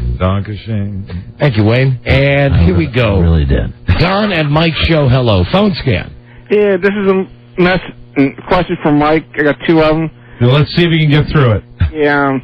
Number one, will you be drinking on the... All right, I hung up on that guy, Mike. That's not me dumping out. That's just a bad caller. The answer was yes and no. Hello, Don and Mike show. Hello. Hey, Don. Hey, Mike. Hi there. You're on the air. Hey, I just want to say I love Mike. Well, I love you too, baby. And I think I'm very, very distracted right now. I really am just thinking about one thing, is just getting this over with. I thought America loved a winner. I was the winner in this bet. Yes. I thought America loves the underdog. I've been very humble in this whole thing. Very, yeah. That's why I call you Mr. Humility. You've been a good winner. I've been very humble. Right. Where's my Jerry? Mr. Humility. My God. Hello, Don and Mike show. No, I feel for you today too. That's a tough. It's very difficult as it gets closer to it. Great. I'm just more and more ugged out. I'm nervous. Hello, Don and Mike show. Phone scan. Hey, is this Red Roof Inn? Hold on, are you doing a joke, dude? No, I'm waiting for the shuttle. Where's the shuttle? Are you doing like a Redskins thing? Oh, this is Joe, but I want to know... What's your last name, Joe? Joe, when you checked into our hotel, what credit card did you use? Well, I don't have it with me, but... What? Mike, I never should have done that. I'm sorry. No. Didn't know. That sorry. was totally spontaneous. I am very sorry. That was very, very spontaneous. But you know what? It was deserved. I figured once I went in with the first, I had to follow with it. Yeah, but I hit the button myself. Yeah. Everything got caught. We're not supposed to do that anymore. We're safe. That's on me. That's right. But but boy, did he deserve it. So the guy is here's what happened. The guy calls. He's doing some shtick, but he doesn't have any point. Yeah, I think the guy's like, I'm looking at the Red Roof Inn. I'm a client. I wanted the shuttle. A reservation. Yeah. Right. So I said, what credit card? Because I don't know how much of this got on the air. And he said, American Express. I said, great. What's the number? I don't have it with me. Yeah, he's just doing a bit. He's lying to us, and it's not funny, and he's not angry. I called him a nasty name and told him to go. You called him an AW, and then I threw it in the... You called him an AW, and then you told him the FO. When you're hot now, the thanks a lot. When you're hot, Jerry! Sorry, that was me being a bad winner. But don't you think he really did deserve it? Oh, that guy? Oh yeah. Oh yeah. I'd have to stand up for you. I'd have to be your character witness on that one. No, but we get that fired. Guy was just, I can't be doing that. Got to be careful. I got to watch that. Well, that's why I got, thank God, unlike Dennis Murphy, I got two hands. Thank God. I can hit the dump button. Yeah, we got backup. Hello, Don and Mike show. Hello? Huh? Yeah, hi, you're on the air. Hello again. What? Hello again, everybody. What is this? This is Harry Carey. Oh, get out of here. Hello, Don and Mike show. No, not again. Hello. Come on. How are you anyway? Hi, how are you anyway? Hi there. This is for Mike. Mike, have you heard of the Sons of Sam Horn message board? Yeah, but you know what? I've tried to get on the Sons of Sam Horn message board, and I find it very difficult to negotiate. You have to have. Is it a porno site? No, Sam Horn's a player for the Red Sox, and it's like a website where you know, sometimes Kurt Schilling logs on there, sometimes John Henry, the owner, does. And I can't negotiate it, so I gave up. Well, I mean, do you get on there on a regular basis? I didn't go on there to look at the messages. I don't really post. But, I heard it's a gay porno site. I really did. Hell, the Horn. Recently, all the playoff, they have message threads for all the playoff games, and all of them have been started by Kurt Schilling. Oh, really? See, he really does get on there. Yeah, I thought it was a really cool thing for him to do. Well, it's right after he went to the Red Sox, he actually was one of the few guys in any sport that got onto this fan based website, and he just chats. He just talks about it. He's into being on the Boston Red Sox, and it's very cool. Good for you who believe it's really him all those times. Good for you that don't think it's just some secretary or some schmuck. No, that's something we do, Don. Hello, Don and Mike Show, and we will. DonandMikeWebsite.com. Who's going to be playing us tonight? Hello, you're on the air. Hi there. How you guys doing? We're doing great, thanks. I wanted to apologize to you guys. Thank you. Thanks very much. Apology accepted. Thank you. Really? Go in peace. Do not sin again. Bye-bye. Hi, Don and Mike Show. It's the best way to handle that when somebody does that. And listen, I'm sure whatever he wanted to say, I'm sure he was wrong and we were right. And if this applies to family members, if you're at a cocktail party, whatever the circumstances are, somebody walks up and goes, "Hey, listen, I wanted to apologize to you." You stop right there and go, "Apology accepted. Right. See you later." Yeah, who wants to hear what it was? Maybe you didn't know what it was. You hear what it was, you get mad again. Hello, Don and Mike. That's right. Dan. Mike. Yes. This is Pat Gas from... Oh, come on. Hello there, Don and Mike Show. All the junior impressionists are calling today. Mimic Monday. Hey, here's the nickname. It's Loud Radio Guy. Hello, Don and Mike Show. Hello? Hi, you're on the air. Hey. Hello? Hey. Yes. Hi, you're on the air. Oh, hey, you guys rock. I just wanted to say that, and Boston Red Sox rock. Yes. You're a moron. Thank you. Hi. Yes, I am. Don and Mike Show. Robert Mailman's here for his massage. Hello, Don and Mike Show. Hi, Don. Hi there. Hi, Mike. Hi, hold on. You're Rob's finger guy. What? Gotcha. That's a good ear on that one. Busted you. I busted you, right? You catch him every time. No, wrong. No, you are Rob's finger guy. I guarantee it. What's that mean?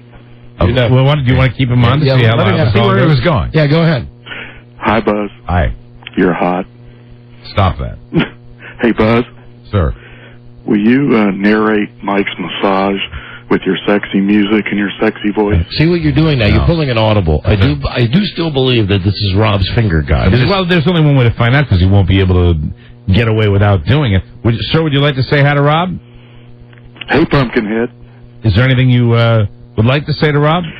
I'm not his finger guy. I don't know what you're talking about. All right. You're just another creep. You usually get the crap, but not this time. All right, well, I'll stand up and say. Well, you're still creepy. Mistaken. Man, this is Mr. Rogers' exceedingly tall son. You are a creepy guy. I know. Oh, no, he knows. I play the part. Have you ever thought about being Buzz's finger guy? What's Buzz's finger guy? No, you doesn't exist. No, you're fired. How are you, Buzz? Don and Mike Show. Boy, I called that one wrong. Hello, Don and Mike Show. Good thing I wasn't on that guy's jury. In a way, you were right. Hello. In a way, you wanted the finger guy to call. Hello. Look at your fingers, Mike. Think where they're going to be in just 20 minutes from now. Thanks. Hello, Don and Mike. Thanks, Mr. Humility. Touching. There you go. Oh, yeah.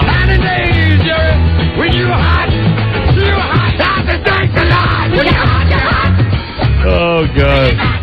Hello there, Don and Mike Show. Don, Mike. Hi. Hey, I got a request for Mike. Yes, sir. Can he sing the Adam Sandler's Thanksgiving song with a Canadian accent?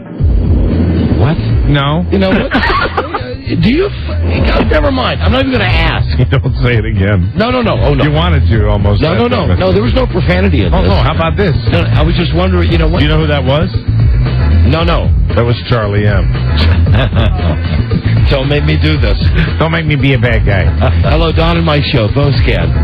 Hey, Joe. John and Mike. Yeah. Brian from Kennebunk in Red Sox Nation. Ah, that's a beautiful town, too. Mike, I want to thank you for what you're doing on behalf of all of Red Sox Nation. Thank you very much, sir. Making another stupid bet. No, he's going through what the Red Sox have to go through. They have to go into the armpit of the world and go into the Bronx and play in front of all those Neanderthals. But this will be the year. The year they have to go to the armpit.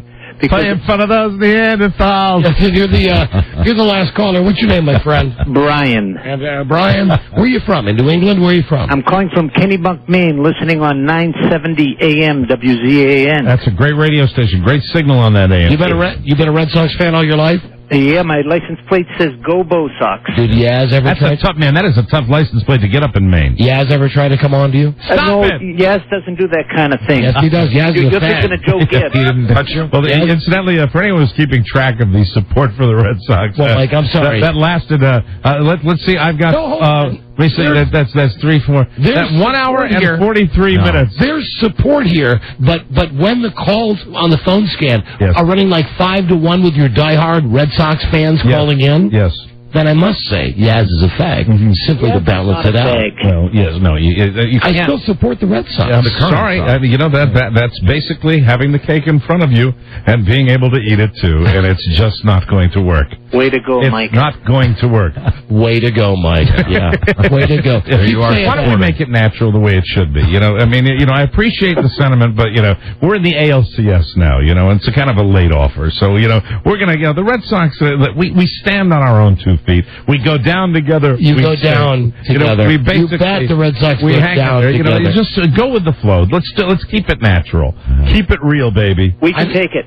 Listen, here's the thing. This is my Kennebunk friend right here. Right. Okay. However you want it. I just want to support you in this time of need. These other people are the ones that. This is not a time of need. This is not a time of need. I'm paying the bet. I'm even going beyond. I know you are. I'm fine. I only had to pull out the Yaz as a fag because this is like the 20th serious sports call we've got. This is true. This is true. A lighthearted comment. Don, if any of the Redskins fans could dial a phone, then they would call you.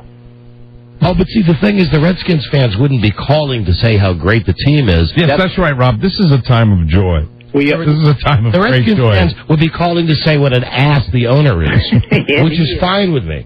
And listen, whatever your name is. It's Brian. Brian. Yeah, it's Brian from Kennebunk. Brian, you've won the WWE Taboo Tuesday prize pack. Don't miss WWE Taboo Tuesday, live next Tuesday, in-demand pay-per-view in your home. Call Comcast or Cox Cable. Incidentally, that's the one that Yaz liked the best. It's Brian Joy. Cox Cable. That's right. Bye, Buzz. COS. Bye. Digital customers enjoy easy ordering using your digital remote. Thank you for calling. That is my pleasure. Good luck, Mike. Thank you very much, Brian. And God bless. God bless you. They're Neanderthals. Thank you. Good luck. Good luck, Mike. Good luck, Mike. Right. No one says, hey, way to go. Winner of the bet.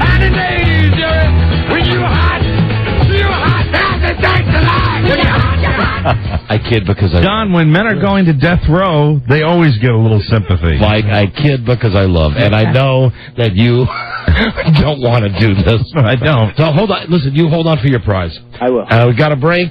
We have to... Oh, no. Mike, you got a slight reprieve because here's a shock.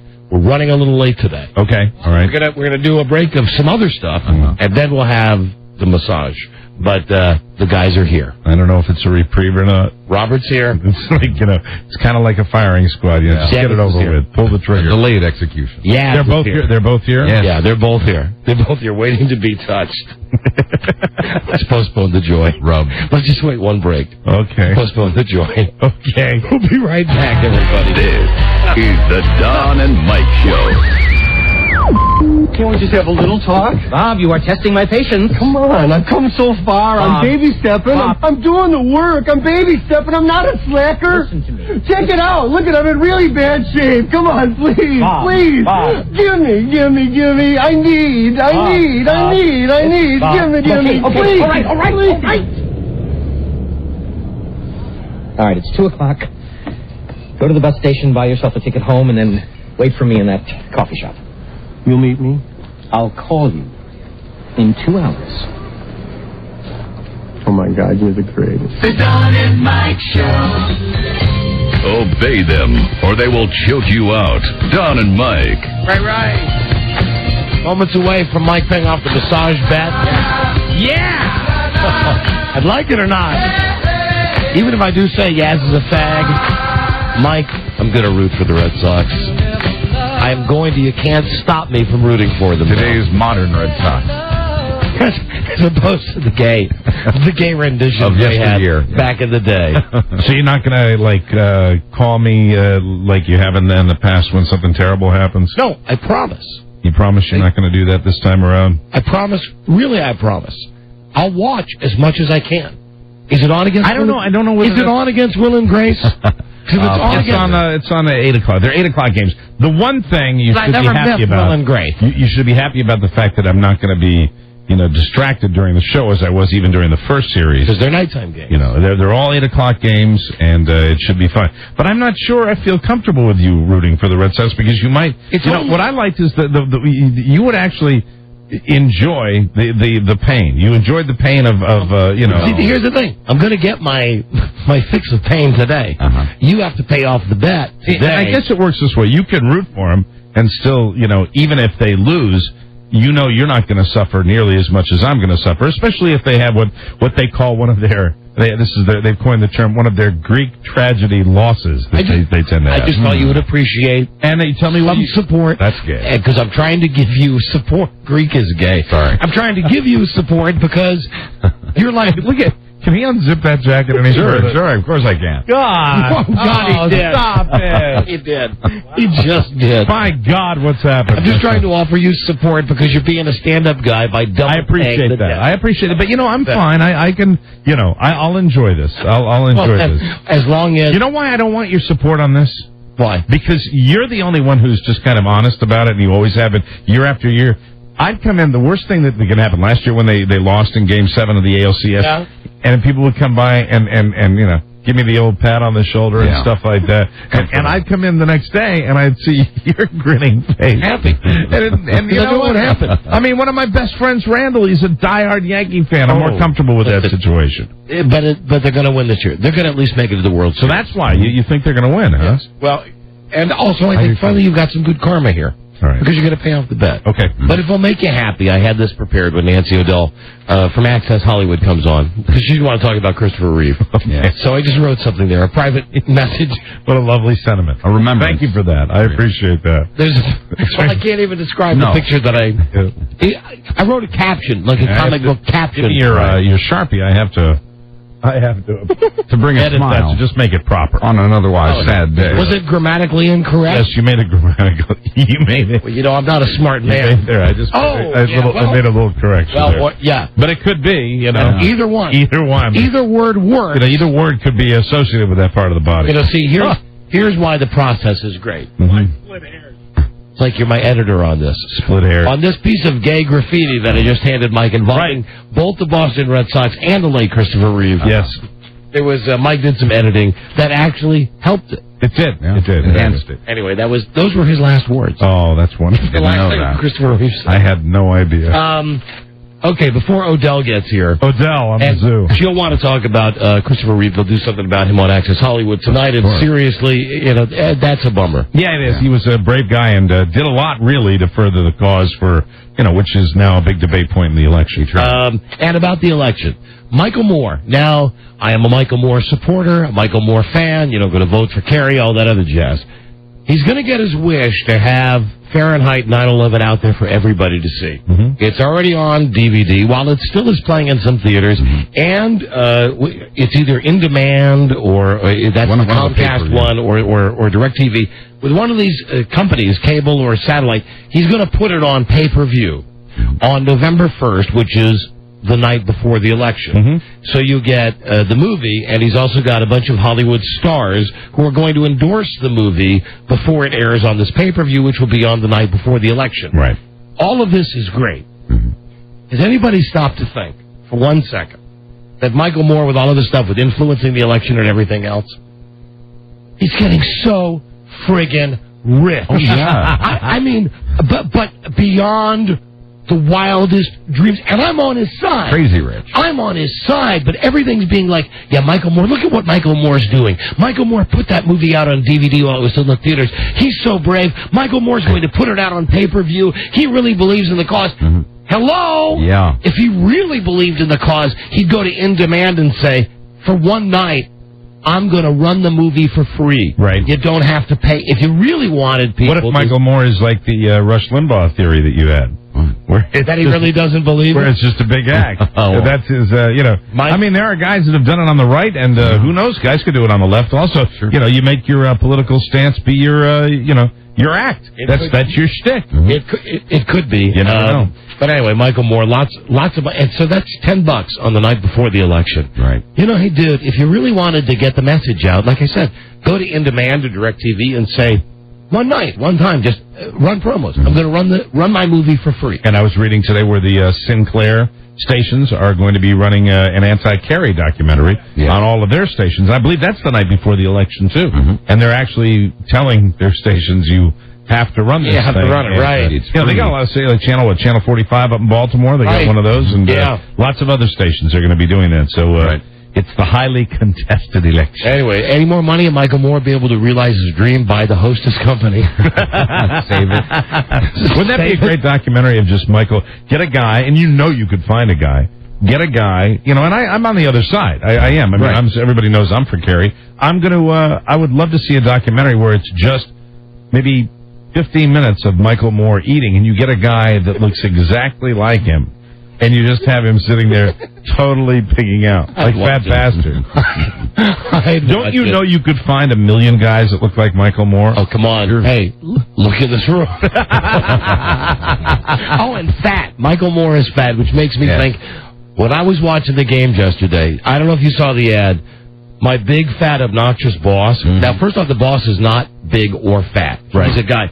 This is a premise for a Fox show that looks funny. The premise looks funny. Okay. It's a takeoff on The Apprentice, and it's like My Big Fat Obnoxious Fiancé. Here's the con, as they call it now, the con. They're setting it up like it's a boardroom show where the CEO says he has the people do tasks, and at the very end he says, knock, knock, and they say, who's there? And he says, get out of here. That's like his catchphrase. I see. And they put the show like this when they promoted it. What will these college-educated, many of them like at Wharton School of Business, Yale, Harvard, what stupid, demeaning tasks will these people do for a fake boss, for a fake job, on a fake radio show? Or a fake TV show, not to be confused with this, which is a fake radio show. So in other words, they're setting up the whole thing. Yes. So now they show just enough to get you interested. Right. Where they show the fake boardroom with the guy going, knock, knock, who's there? Get out of my office. and then they show some of the stunts. One of the stunts is these people, all of them dressed in business suits, men and ladies, and this guy, the Donald Trump of this show, has them on a paintball course where they have to run from a Xerox machine to a fax machine. Meanwhile, he's shooting at him with a paint gun.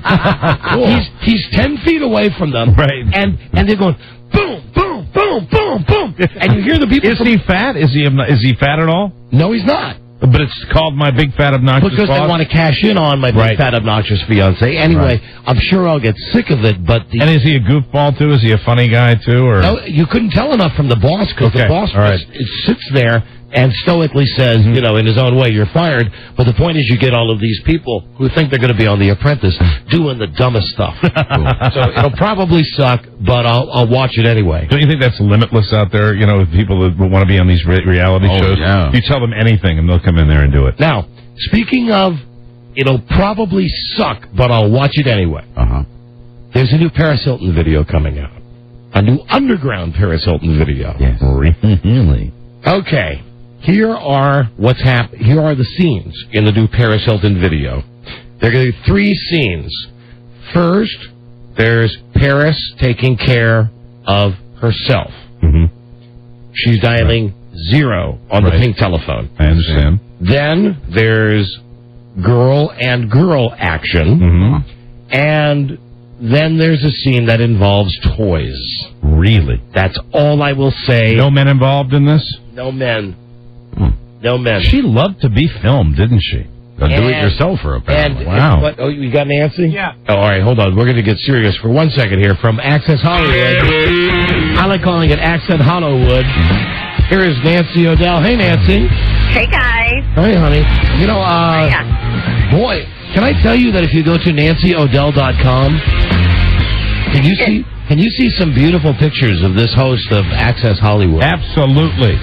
Oh, you guys are sweet. Those are kind of old pictures, but thank you for saying that. Anyway, just did the Google search on you. There's Buzz going there right now. Sorry we are getting to you late. How was your weekend? Is your mother still here? How is your boyfriend? Parents are still here. Boyfriend is actually had to leave to go out of town this morning, but he's doing wonderful otherwise. Thank you for asking. So you had a good Hollywood weekend?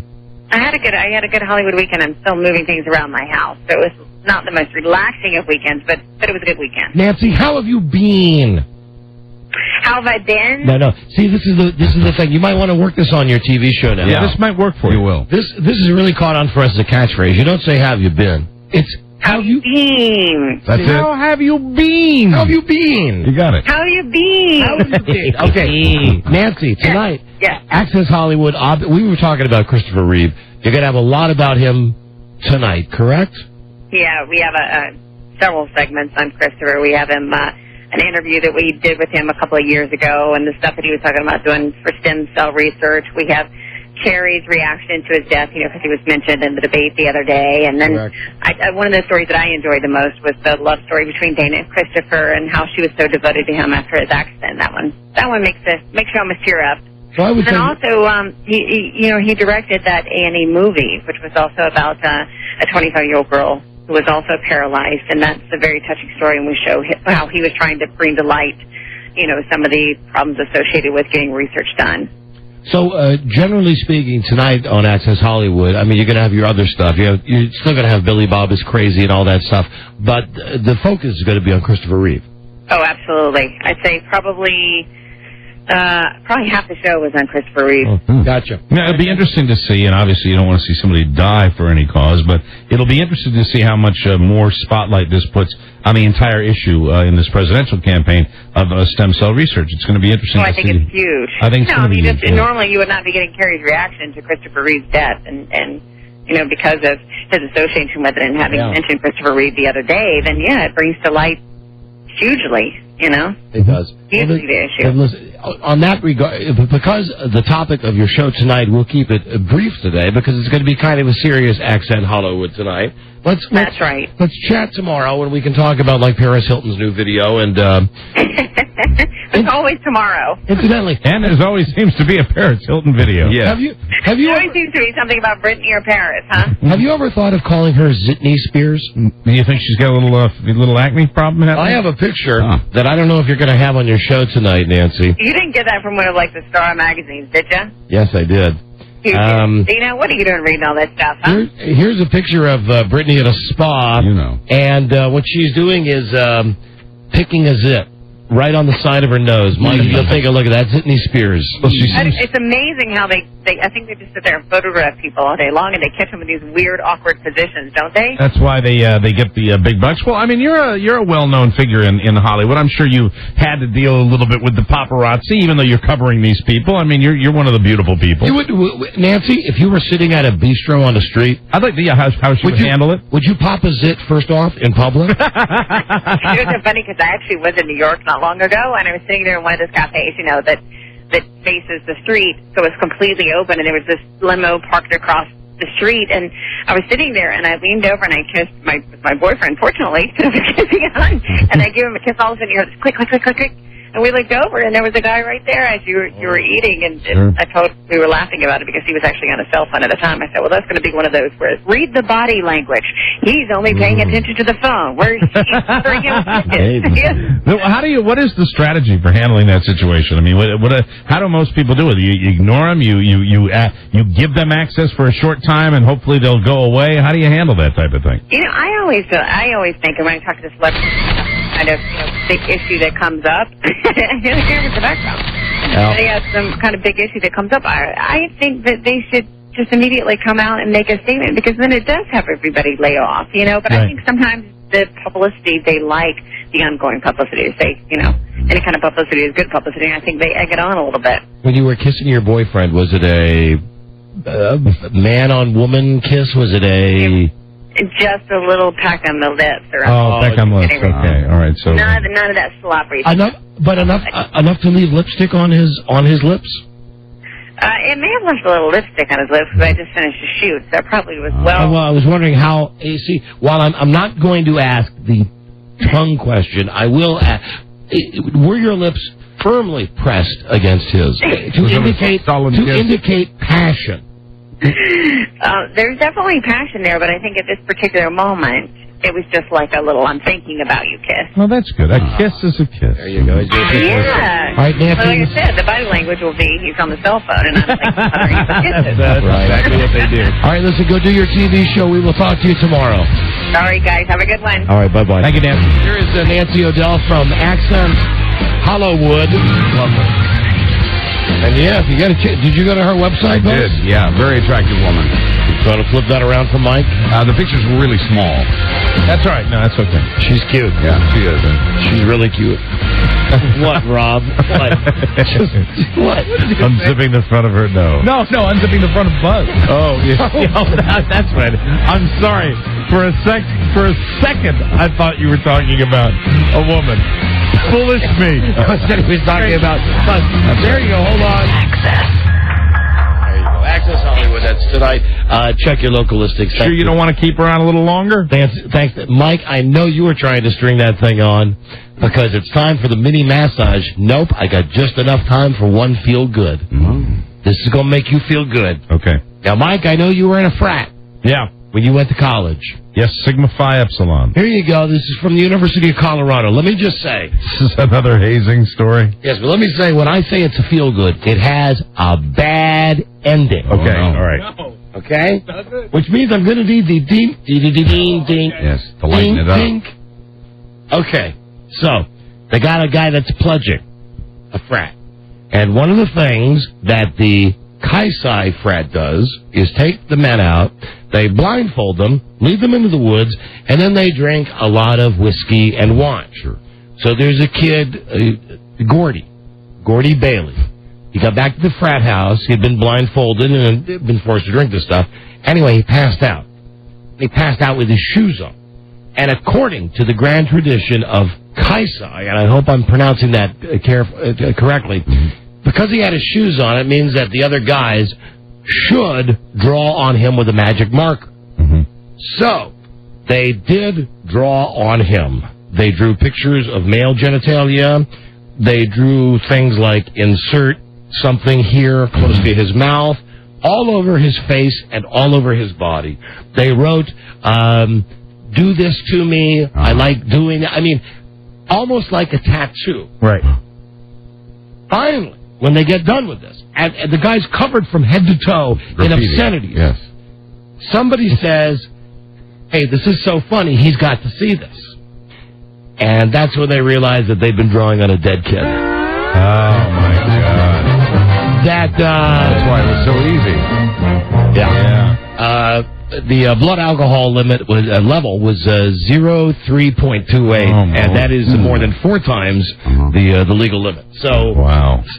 I told you. Yeah. Wow. Feel good? I told you. Boy, oh boy. Hey, no wonder you had that crazy music. It's like a Weekend at Bernie's thing. Hey, Jesus. Hey, the kid's dead. Yeah. Another feel-good from the incredible collection. Sure is. I spent all weekend searching for one good one. But I spent all weekend trying to figure out what to say when you read those. The kid had no hangover. Yeah, no hangover at all. Sure. Probably easy to write on, too. Mike. Yes. The witching hour is here. It's time? Time. We need you to leave the studio, Mike, so that we can prepare. Set up the tables. The massage tables. Your lavalier microphone. I will take my Vicks Vapor Rub. When we come back. And my glove. Mike pays off his Red Sox 2004 bet. Yay. By giving a nude body massage to both Dennis Murphy and Robert Mailman. Baby, I can let my fingers do the walk. We will be right back. This is the Don and Mike Show. Hi, Buzz. Mike is getting mic'd up now. Yes. So let me say, have you noticed, Buzz, the leaves have started to turn colors yet? I have noticed. The show is about to begin, and that means lots of scenic drives. Oh, yeah. Now, if you drive far into the woods, you don't get cell reception, right? All right. Buzz, do you have OnStar? I do not. Buzz, you're canceled from this commercial. Goodbye. OnStar is the one-button solution. Robbie, do you have OnStar? I do, Don. Welcome to the commercial. Great. This is like a phone sex line. Buzz is now checking out. Robbie's checking in. OnStar, the blue button. One push of the button, and there's a hands-free phone built into your OnStar-equipped vehicle. Safe and sound plan, $16.95 a month, plus tax after the first year. Couldn't you afford that, Buzz? I think I could. Rob, you can afford it, can't you? What, Robbie? Which microphone? Make sure I save the money for OnStar. OnStar.com. Oh, that was good. Yeah. This is the Don and Mike Show. Which in 75 when Biscuit went out. So we stole Game 7 and learned what it was all about. Any good Boston Catholic will give up meat for Lent. So 378, you'll hear Bucky bleeping dead as together we scream, no more. No more missing calls, no more crazy ground balls, no more man-to-rain balls. There's some rap song some idiots sent us about the Red Sox, right? Scream till it hurts and have tears of joy burst. Wanna watch the Red Sox go from curse to first. The Don and Mike Show. Stars of tomorrow today. Hi there. Oh, hi there. Hi, John Kerry. Rated PG. Pretty good. The Don and Mike Show. And we got Abbott now. That's right. Massage. Yeah. Welcome to Mike's Massage Parlor. Let's welcome in first Dennis Murphy. Mike O'Mara is not in the room yet. Dennis, we have to get the guys undressed first. We have to get Dennis and squeezing by the tables. And Robert in here by their tables. Now, very close. Dennis, you got to pick up a microphone there. Hello. Oh, hello. How are you? How are you? How are you, Dennis? Huh? Hello. Well, what number mic is he on, Robbie? Yeah, he's on mic 4. Mic number 4. Okay, so there you go. Let me do that. Hi, Dennis. Gone. Oh, there he is, right there. Dennis, are you ready for the massage? Hey, I've been ready for the last couple games. All right, I don't want to see anything. Now, courtesy of Fitness Quest, we have real massage tables for both Dennis and Robert. Nice. That have the little hole built in. You know, the around the face. Yeah. Just one hole. For the face. So, Dennis, if you wouldn't mind, lay down on the table and slip out of your robe. I'm told Dennis came in perfumed today. You what, Dennis?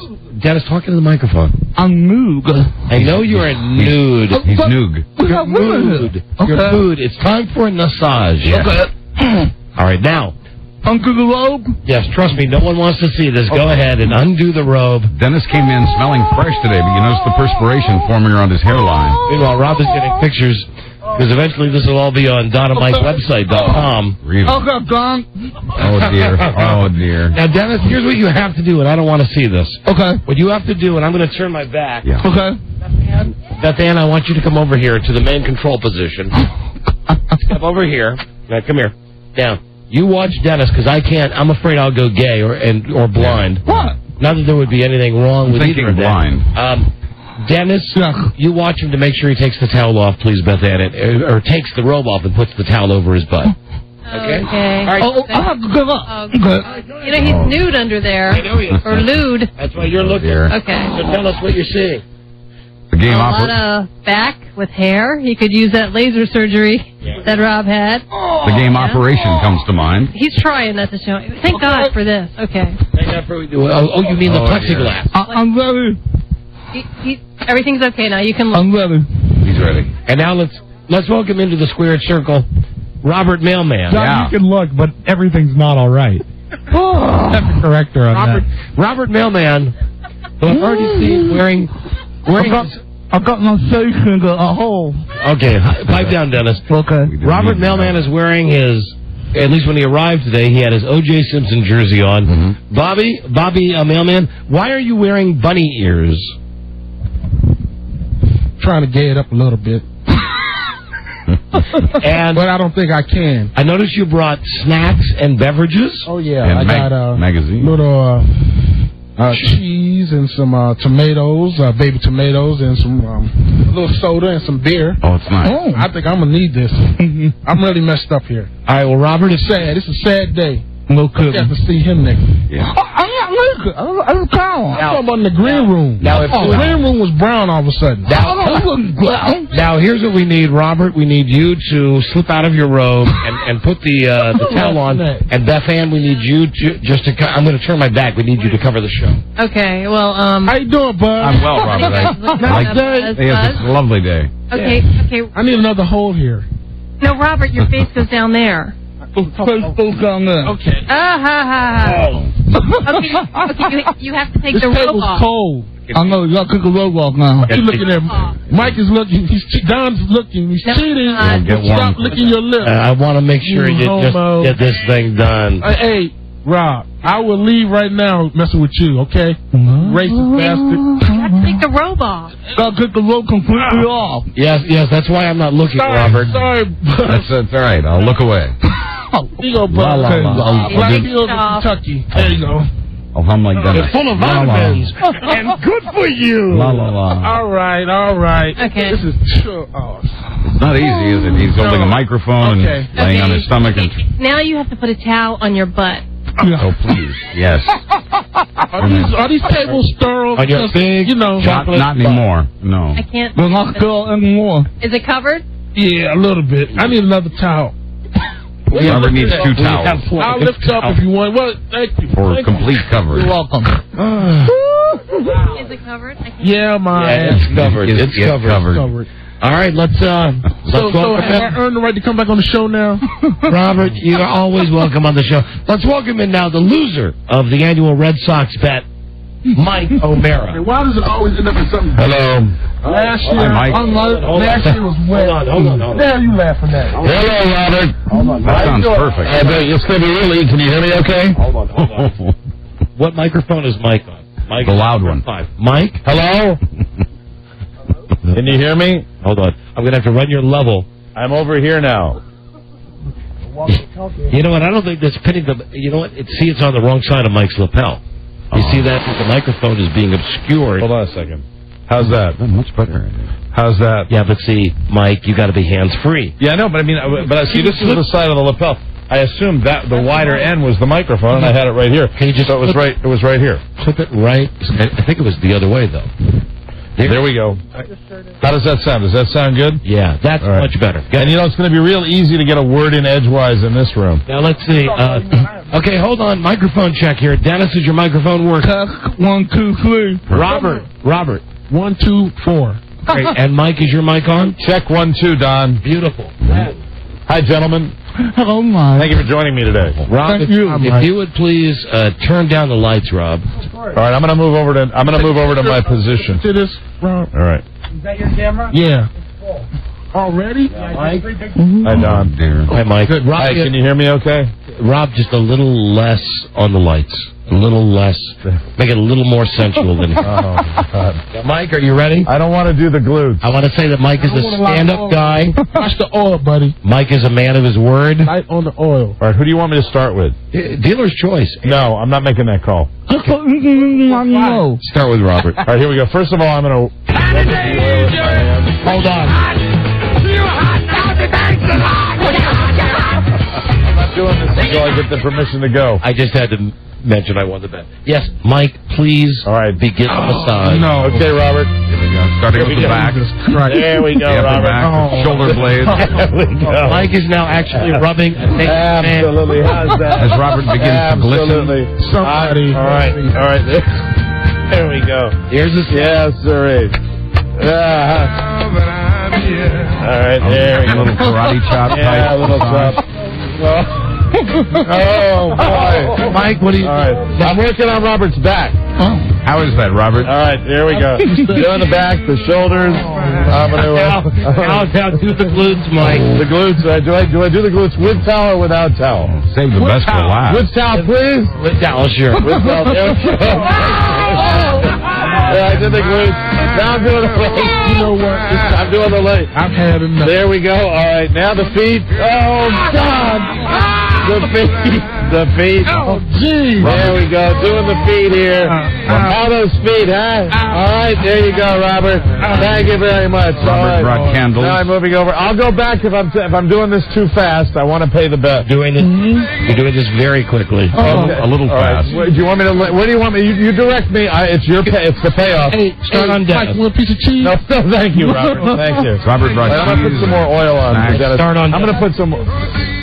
All right, hold on. Scented candles. Put the oil in my hands here. Burning in the Get it? dark I'm gonna do studio. a lot of oil for Dennis. Oh, God. All right, here we go. Hi, Dan. Hi, Mike. How are you? Okay. All right, here we go.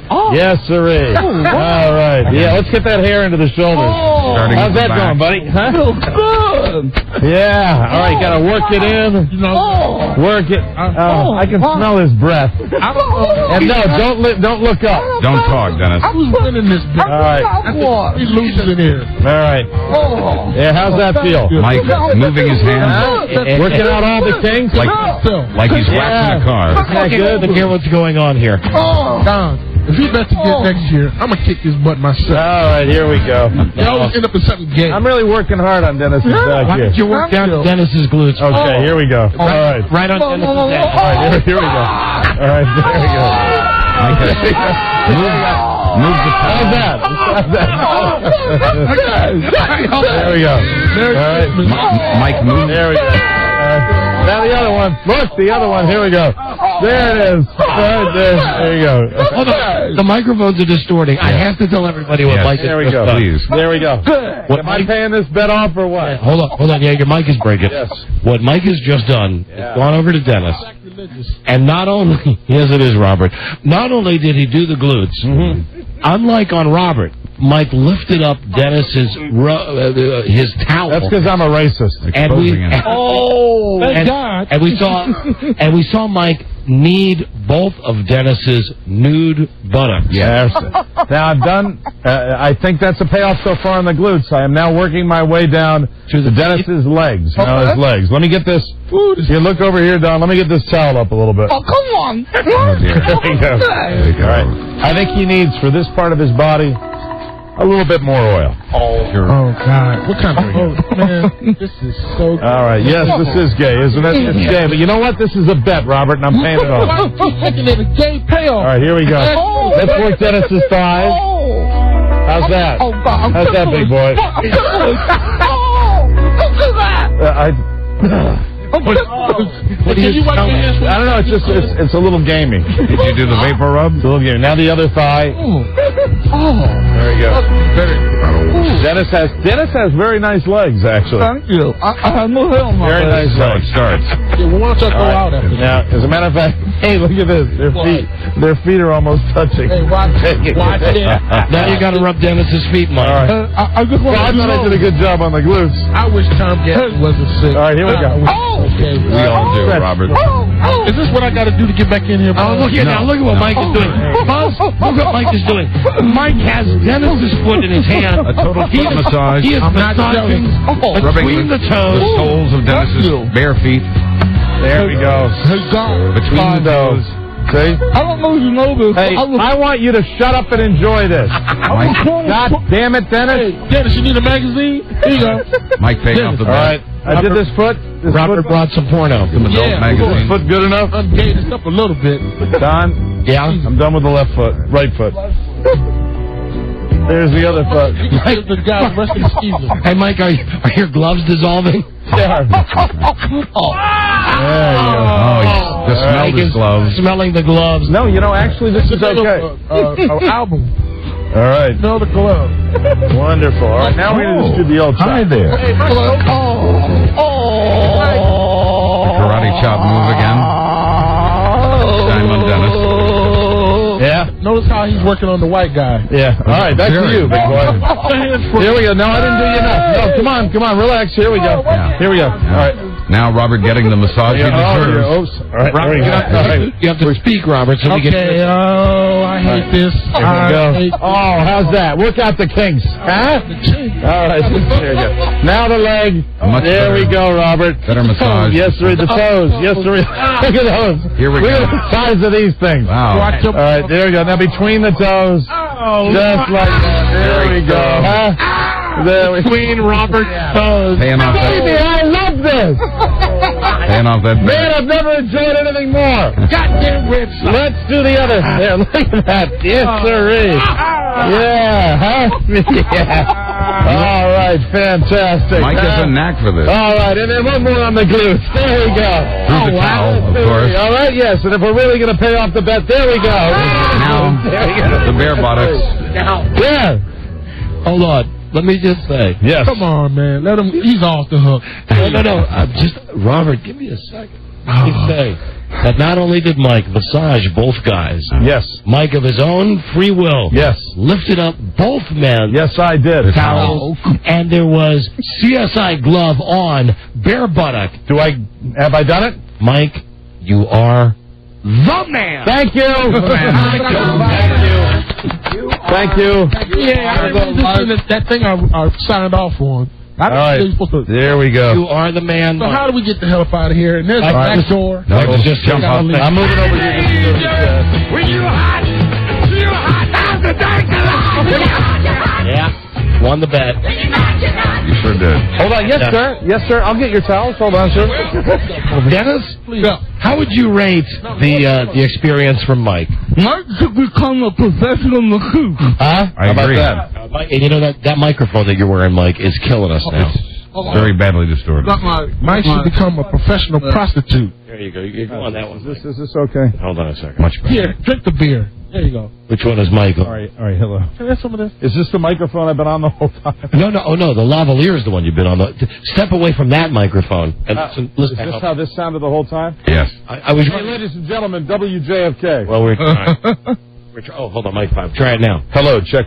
Well, there we are. Yeah. Well, it was distorted. Is that how it sounded the whole time? Don't worry. It sounded great. I don't want to, Oh, it sounded wonderful. want to make sure that there's a permanent record of this. No, of course. Yes, So I'll there just is. talk quietly. Here we Let go. me just say, trust me. I really. No, I don't know if I sound like saying this is the best stuff. I don't think so. I don't mind. I think so. I think this is best of material. Hey, listen to the two stage kids here. You know what I mean? Is this going to be a best of? I hope not. I don't want this out in public. I hope Robert, You loved it, baby. Robert, if you laid there naked with Mike O'Mara, rubbing all parts of your body, how would you describe the experience, Bob? disgusting, embarrassing, terrible. I was violated. Dennis, what about you? This was a great massage. There's my man. Mike's hands Here's were my baby. wonderful. Yeah. Who's got the healing hands? Oh, you do? It's me, isn't You it? got killer hands too, didn't you? And you know, even with the CSI gloves on, and I had them on here, I feel that there's a little bit of a tingling on the end of my fingers here. Unhealthy? I think I got ringworm. What did I tell you? That was the magic word before all of this started. Ringworm is. Mike, trust me. Once you get it under your nails, it never goes anywhere. And Robert, thank you for the. No, I'm going to pass on the cheese platter, but whoever brought the incense in deserves a medal because they made me survive this entire process here. Well, let me thank. Look at his shirt's out. Jesus. You know, don't you think I've suffered enough without you? And it's really tough to. No, don't. I said you couldn't roll over. You're not allowed to roll over. Jesus. God, you knew he was going to roll over. I swear to God, I gotta get up. It's like a gay man's sauna in here. Yeah. We're just sitting here, a couple of naked guys with towels, pool boy. enjoying ourselves. Raul. Let's turn the lights back up. Right? Towel, Dennis? Towel. We have these towels. Yes, Robert. Yeah, the towels are yours. Come on, man. Give me a towel, please. You got a bunch of towels. Give him another towel. I should mention that the massage tables are courtesy of Fitness Quest. Robes and towels, compliments of the Hotel Helix. Yeah, and they're too small. Hotel Helix. No, rolling over. How do we fall off the table? Mike's gloves are courtesy of Hair Cuttery. All right, now, both Robert and Dennis will get comments from you afterwards. Now you both have to leave. Thank you. Naked or with clothes on? No, walk through the radio station naked. Please. Like I ain't done it before. Yeah, I know. All right, go ahead, guys. Put your robes on. Jesus, that's the worst part of all. Hey, you crack me up, Dennis. You crack me up. Dennis, cover up, please. Is this like the worst porn movie ever?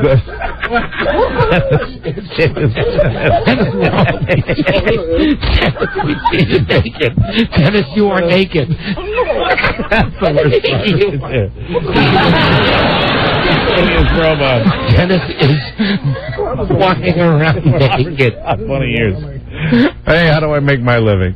All right, there you go. All right, get out of here, guys. Robert. All right, thanks a lot, Robert. Bye, guys. Take all the towels. There you go. Yeah, thanks, Dennis. I'll forego the handshake for now. Go, please. There they go. Dennis, no, you stood up to put your robe on, and you stood naked in front of us for like 5 minutes. Just like a locker room. Thanks, Dan. Thank you. Here. There they go. There we go. Mike, what can I say? You're the man, and I don't care if you like it or not. I'm rooting for the Red Sox now. You know, I didn't linger on Robert, so I did go back for a second time, because I didn't want to be discriminatory at all. Let me just say. We're shooting at 75 when Biscuit went out. It was still game 7. You're a man of your word, Mike. Well, the American League Championship begins tomorrow night, and maybe this will bring them some good karma. And let me say this to the Look at Dennis, where Dennis's face was. What is that?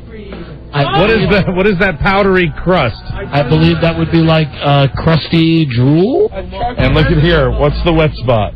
The wet spot is what I warned you about. Robert, dry as a bone. Of course. Got to give him credit for that. And if I could just say... When you hot. Hey, Mike, and thanks a lot. My pleasure. Paid off the bet. Oh, my God. You got your hands on both of them. When you're hot, you're hot. I tell you what, Michael, good buddy, old pal. Yes. If you want to make this bet next year, I'll do it again. I'll come up with something.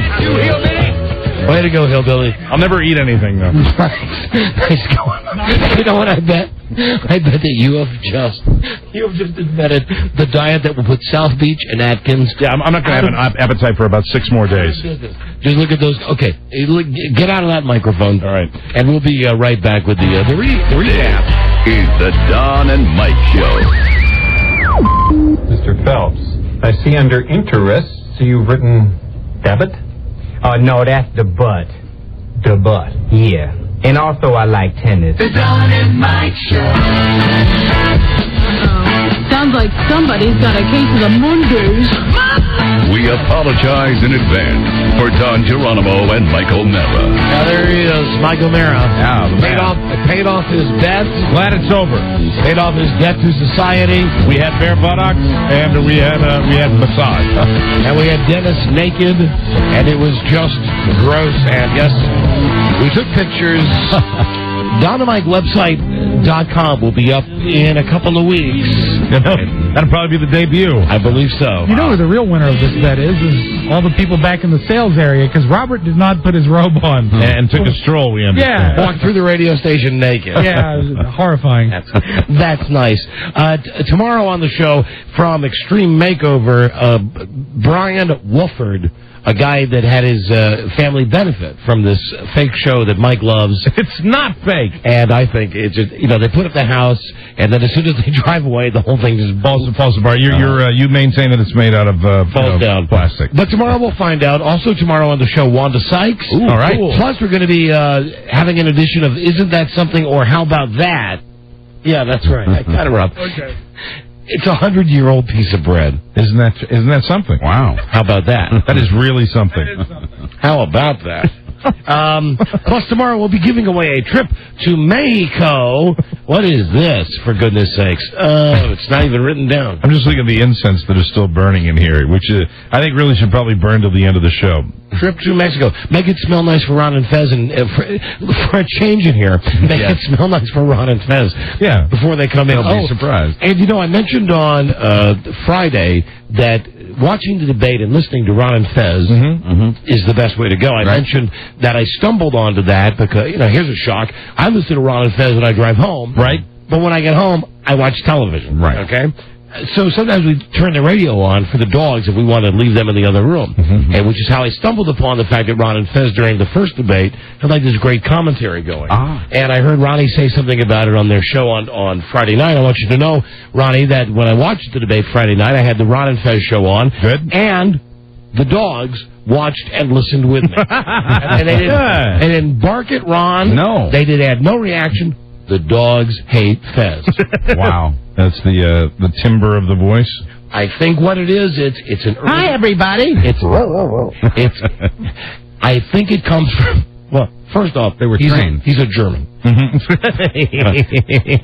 a German. Clink, the German Shepherd? Right. German Shepherd reacts very badly when he hears Fez's voice. Well, I think Fez is a lot more demonstrative, too. And, he has those high-pitched sounds that come out of the radio, and your dogs go... Didn't you say you could make your dogs go nuts one time by just, doing little dog talking? Where's Daddy's boys? Well, the radio has to be on at home first. Right. And it works best when... Actually, you know what? Let me see if my wife is there. Of course she is. She's not working today. Well, then we can prove it. We can see if the dogs actually react to hearing me say to them on the radio, Daddy's got a cookie for you. Now, you say they hate Fez. Maybe they actually love Fez. No, that's what I'm saying. Because they go nuts, right? When Fez talks? I believe that Clink... See, it's not the same show as we used to have. Mike, it's a thin line between love and hate and passion and... So let me see if I can help you with this. Does Clink demonstrate how happy he is? Yes. When Fez is talking? While he's barking. See, they love Fez. Yes. Yeah. Well, what, Robbie? What? Hold on a second. I've got every goddamn button pressed. The line between love and hate, it's not that thin. I'll draw you a minute. Correct. And happy anniversary to you tomorrow. Hey, I haven't made it yet. 8 happy years, Rob. Don't go crazy. You'll make it. That'll be tomorrow. You won't kill her tonight. You'll make it till tomorrow. You ever see incense burn like this, Rob? Look at this. Groovy, man. This is a forest fire. Hey, I thought you were at home. Where you at, baby? I'm still at the office. She's at the office. She's bringing home the bacon. All right, baby. I'm working for you, sweetie. Hey, did you leave? You got me working every way. I'm your slave in bed as always. I'm your slave at work, and now then I got to go by the grocery store and cook up dinner and put on an apron and a bright smile to greet you with a martini when you walk through the door. That's right. And what are we going to be watching tonight together? And we're watching football, and so then I was also shopping for the big double leather chair that will be our official football watching chair. Nice. Yes, I told you we had a good weekend. I got the apology from her, feeling good. Hey, listen, did you leave the radio on at home for the dogs? You left last, darling. I haven't been home since this morning. All right. Well, then... Not on? No sense in doing the experiment today. Right. No, and no sense in, and you know what? I have to tell you, since you mentioned that you leave the radio on for the dogs, I heard Ron and Fez the other night talking about cookies and calling the dogs and torturing them when they knew that you weren't there. That's what I heard on Friday night, and I want to see if it works.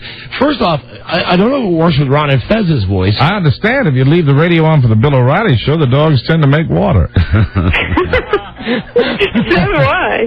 All right, but who knows if Ron and Fez could have the same effect on my dogs with the cookie talk. Well, you probably do because you're daddy. I mean, with the dogs, they know that you're the father figure. Another day. Well, all right, darling. I love you. I'll see you. I love you too. Okay, bye. All right, bye, baby.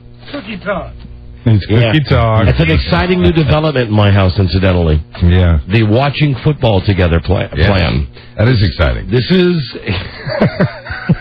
Thank you for instantly knowing what I was saying, Buzz. I'm very excited that tonight we'll be watching the Packers together. That's great. Sitting right next to each other. You know what I'm going to be doing tonight, Don? What? I think I'm probably... Washing? I'm probably going to go into a counselor. I was going to say, no. Hold on. Hold on. No. What's the Cher movie? Hold on. Her first big movie, goddamn it. It was filmed here. The one with Meryl Streep. I know what you're talking about. The one about the... where they go to the nuclear power plant. Yes. Where Cher has to... Where it's an old movie, and I'm trying to think of it. Where they have to be washed down. Right, they have to be hosed down to get nuclear waste off of them. What is that movie, Rob? Prison film? Silkwood. Silkwood. Bingo. That's what we're going to have to do to you, Mike. I am in an emotional state right now that I'm rarely in. Post-traumatic shock. I'm numb. I'm trying to rally with you guys and participate in the show, but I'm just a little shaky. Traumatized. I'm a little bit, I don't know if traumatized would be, too strong a word or not, but I just feel like I want to go home and cry. I want to tell you. I really do. You're a man. Mm-hmm. You lived up to your part of the bet. Well, here's the deal. You more than paid off the bet. With Robert, I think I rushed through the first part, and then when I went for Dennis's glutes for the whole world to see, I felt it was only fair to go back and, at that point, I just would like to point something out. He's going to get angry with me, and we don't want a controversy. And when Mike says glutes, he's a lightning rod. Means buttocks. That's ass. But when I went back over to Robert, he had pulled the towel back, and one of his glutes was partially exposed. Mm-hmm. What that said to me was that this man wanted them rubbed. All right, let's bring them both in. Oh, good. And he's going to get angry with me about that, but I am simply telling you the cold Are you implying that he presented? He presented. Let's bring both of them in for a brief rebuttal. He won't be angry. He'll be proud. First here is Dennis Murphy. Hi, Dennis. Gone. How did you enjoy the experience? Robert, incidentally. Really well. Hold on, Dennis. Robert is now flipping me off. He is flipping me off. Thank you, Dennis. I'm right. Robert, how did you enjoy the experience? Did you present for Mike? No, I did not. You did not? If a cheek was showing, I was unaware of it at the time. He might have been just, wrestling around on the I was not expecting on the table. I didn't want. I told him, stay over there with Dennis. Dennis enjoys this. But now, see, Robert, listen, hold on. Here's. Oh, you're eating the cheese Robert brought. Here's where Mike can't win. If Mike doesn't give you the full rub, you say, "Hey, it's the white man coming down on the black man." Yeah, I got white on my back now.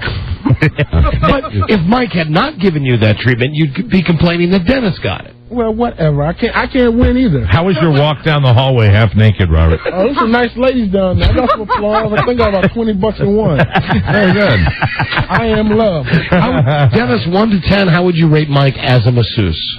22. Hey, buddy. Wow. How got are a you? date for Halloween now, don't you? How are you anyway? How about you, Robert? Okay. 1 to 10. A 2. A 2. A 2. Yeah. A 2. Well, Robert's hetero. I felt the vibe from Robert. Hey, here's the vibe from Robert. I'm the big loser. Not the Red Sox, not Mike. I am. I didn't get nothing out of it. You get millions of dollars. Hey, I spent a little bit of time on your feet. I get a robe. I can't even get a towel. They wouldn't give me a towel. I spent a little time on your feet. Hold on. This man rubbed your glutes, rubbed your back. Yeah. I rubbed your feet pretty good, You didn't see what I got on right now? You see what I got on right now? Oh, your uniform? I'm going back. For your job? Yeah, thank you. Bunny ears? Said Ixnay on He didn't say anything. He didn't say you could be. Okay, well, you could be wearing a Taco Bell uniform, ass. Are you going to wear those bunny ears or what? Brothers work at Taco Bell. Thank you. Are you going to wear the bunny ears to work? No, these are yours. You can't win. You love playing the race card. You can have them. Thank you. And the incense and the beers for you. Thank you very much. I appreciate that. So both of you get out of here. Robert, we will see you very soon for your segment. I will bring the pictures back. You'll love these. Mm-hmm. Okay, great. For the website? Yeah. All right. You can have them. Okay, thank you, Robert. I'm glad you enjoyed your massage, Robert. I hated it. And Dennis? Dennis, what would you like to say? Can I promote my GovernmentCommercial.com? Now, Robert, don't blatantly make fun of Dennis. Go ahead, Robert. Let's hear it. Let's hear it, Robert. Go ahead. Do you do an impression of Dennis? Go ahead, Robert. Dennis Murphy, superstar, nub, twisty tongue, slobbering on my porno books. I don't want them anymore. I want to call And Dennis them. You slobbered on my porno books. I like the way you call them porno books. Porno books. Hey, Robert, can Dennis have your porno books? Oh, I gave them to him. Dennis, take those. Okay, thank you. And take the cheese, Dennis. Oh, okay. Take the porno books and the cheese. The diced cheese. The cube cheese. Down the street. What road is that? You mean the one right here by the radio station? What's wrong with the McDonald's down the... road is that on? Oh, are you going to be making a personal appearance there? Yeah, Oakenly Highway. I have one heart available. Come down and see me. Let me translate. Dennis will be at the McDonald's down the street from the radio station selling his CD in the parking lot of McDonald's. Yeah, I know what they said before I go. I tried to get a fruit plate for us, right? Yeah. And I went to this supermarket. It says Super H. And I walked in. You didn't know that's like the Japanese joint. Now, I was in there and I said, "Do you have nice? Do you have chopped up fruit?" Right. Tony. Right. I said, what the hell is this? It's an Asian market, I Robert. didn't know it said Super H. What All right, does it listen, stand for? Haitian? you both got to get out of here now. That's probably for the best. Thank you, Robert Melman. See you soon. Thank you, Dennis. Good See you luck. soon. Good luck. Thank you, Robert. Yeah, right. Right back at you. Bye, boys. There they go. There they go. Okay. See you later. Mises Mice. Oh, man. There you go. There's Dennis and there's Robert. He's quite an entrepreneur. And don't forget, he's going to be at the McDonald's down the street from the radio station. Highway and Oak. Selling copies. That's McDonald's. Of the CD. Do you remember the time we sent him down there? We had done an experiment on Dennis to find out how clean he is. And we got his underpants. Sent him down to McDonald's. To show people. He sold them, yeah. Somebody bought his underpants. His underwear. That McDonald's is Dennis's good luck spot. Yeah, that's the ground zero for the Murphy Empire. In a world where owning a radio was strictly forbidden, one man found a way to bring good news to his people. That's me. He made it up. You got enough money to buy a quarter pounder. Which is funnier, that massage or Robert like rolling into the Super H trying to get a fruit plate. Oh, my God. How about him? Love playing the race car. What's the first thing he said? Going out to Chinks. Yeah, right, Robert. Come on. Turnabout's fair play. Come on. Oh, you are colored, man. You don't belong in here. You'll get out now. Buzz, what is your lead story on? News and comments. Today, Miami was missed by all 4 hurricanes, so why is it getting so much disaster money from the government? Oh, you, Buzz, you. Stay tuned for news and comments coming up on the Don and Mike Show. Crazy no shirt. That was very professional. This is the Don and Mike Show. What's the word from Planet Crackpot? The Don and Mike Show. They bring you very best wishes, and may Happity and Happy Hawks be with you forever. Don Geronimo and Michael Mara. Time for Buzz's News Now. Buzz brought to us by Viramax. Hello, Viramax? Someone called for a doctor? Thank you. Number 1 that really works. Doctor developed, clinically tested. Viramax. 1-888 try VMAX. Here's a station break. Oh, and if you're listening in Buffalo, all right, you dumb Canadians, listening on WBUF. Not that you're dumb, no, but Thanksgiving's our holiday, and Thanksgiving's in November, and the Detroit Lions play, and today's October 11th, and that's tight. And that is Thanksgiving Day in Canada. And for those of you south of the border, Happy Columbus Day. Let me see, 92.9 WBUF. That's Buffalo, Baltimore Live, 105. In Green Bay, WNFL, and in Dallas, Live, 105. Don, seriously, I'd like to say, Happy Columbus Day. I hope they didn't think I was taking it lightly. Because I mean it from the bottom of my heart. I want to say, there are a lot of people that pay attention to it and care about it. And you said that, thank God. Yeah, thank God I did. Thank God you did say that. Happy Columbus Day anyway. How are you anyhow? Tower Records sponsors Rich Eisen. Fridays on this show, Tower Records, no one has a bigger selection of the music and movies you love, Tower.com. I don't know if you saw Rich Eisen all over TV all weekend doing every ad for the NFL. Right. He is the NFL's uber whore. Let me see. We broadcast to 1, 2, 3, 4, 5, 6, 7, 8, 9, about 10 NFL cities. Right. Ravens, big win. 49ers, what an exciting game that is. Your team sucks, but what a great game you played. Packers play tonight. They will beat Tennessee. Dallas, PU. Houston, again, what a great game. This was an overtime game with Minnesota yesterday. I think you killed me on the picks this weekend, too. I don't know about that. I'm not sure. I do know that if you're listening to us on KIKK in Houston, congratulations, you're one of 5 people. Yes. And later this week, our friend Charlie Casserly, the general manager of the Texans, will be on. Tampa Bay, where we're heard on WBZZ. So you put in Brian Greasy and you beat the Saints. How about that? In Louisiana, we're heard in Lafayette and other places. Saints are up and down. And Redskins, hey, looking good. serious problems. Looking good. Yeah. One last bit of news that I have to break into Buzz's time for. We got some calls about this today that we got canceled in Salt Lake City. Oh, no. That in itself is not great news, but it comes with network radio. Yes, it happens. You win some, you lose some. We're used to being canned, okay? Right. So, anyway, here's a note that Beth Ann got, and I followed up, and as it turns out, listen, it's one thing if you want to cancel the show. I mean, it's your prerogative, as Right. Bobby Brown and now Whitney Spears sing. It's the wrong decision, but it's a decision that's out of our hands. We had a lot of listeners, a lot of good listeners in Salt Lake City. You know, all I know is that these dopes at this station kept sending us the monthly Arbitrend information saying, look, you guys are kicking ass here. Mm-hmm. So Beth Ann gets this note. Hi, Beth Ann. I'm Jeff in Salt Lake City. I've been trying to call. What the F is going on at call 910? I came to work this morning, turned to the normal crap with Jim Rome waiting for Don and Mike. Speaking of which, Frank Caliendo, when he was on our show over the summer, did a killer Jim Rome impression. Right, yes. If you watched the Fox NFL show yesterday, he did it for his bit. Did he really? And he killed. I mean, Frank Caliendo killed his Jim Rome yesterday. That's fantastic. Anyway, this guy writes something that I followed up on. After going to Call 910's website and looking up online, I saw that there was no Don and Mike icon. I went ape-S. I called the station, and they gave me a response you won't believe. I do believe because during the commercial break, I called the station in Salt Lake. Right. And I said, hey, how come Don and Mike aren't on? And they said, oh, we've changed format to sports. And I said, well, I know that Don and Mike are on a lot of sports stations.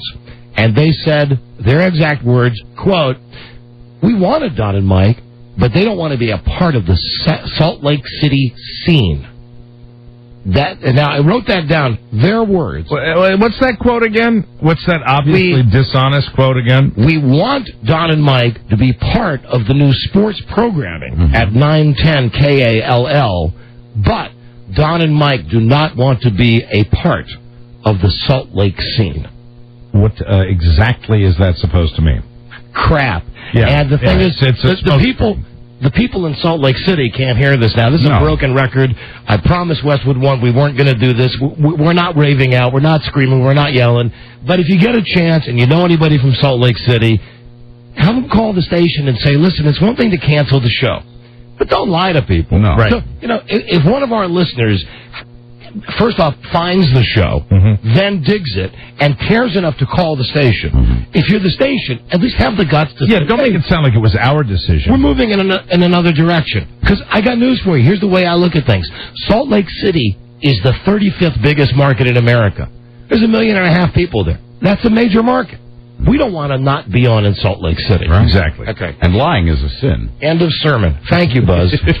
But no matter how many wives you have. That's right. But really, as we've discussed, you're okay with this whole sin thing, with the 10 Commandments. Right. This is my theory. You get 7 out of 10, you're doing okay. Pretty good. In the Church of Donnie. Yeah, but watch out for this. This is worse than anything on God's list.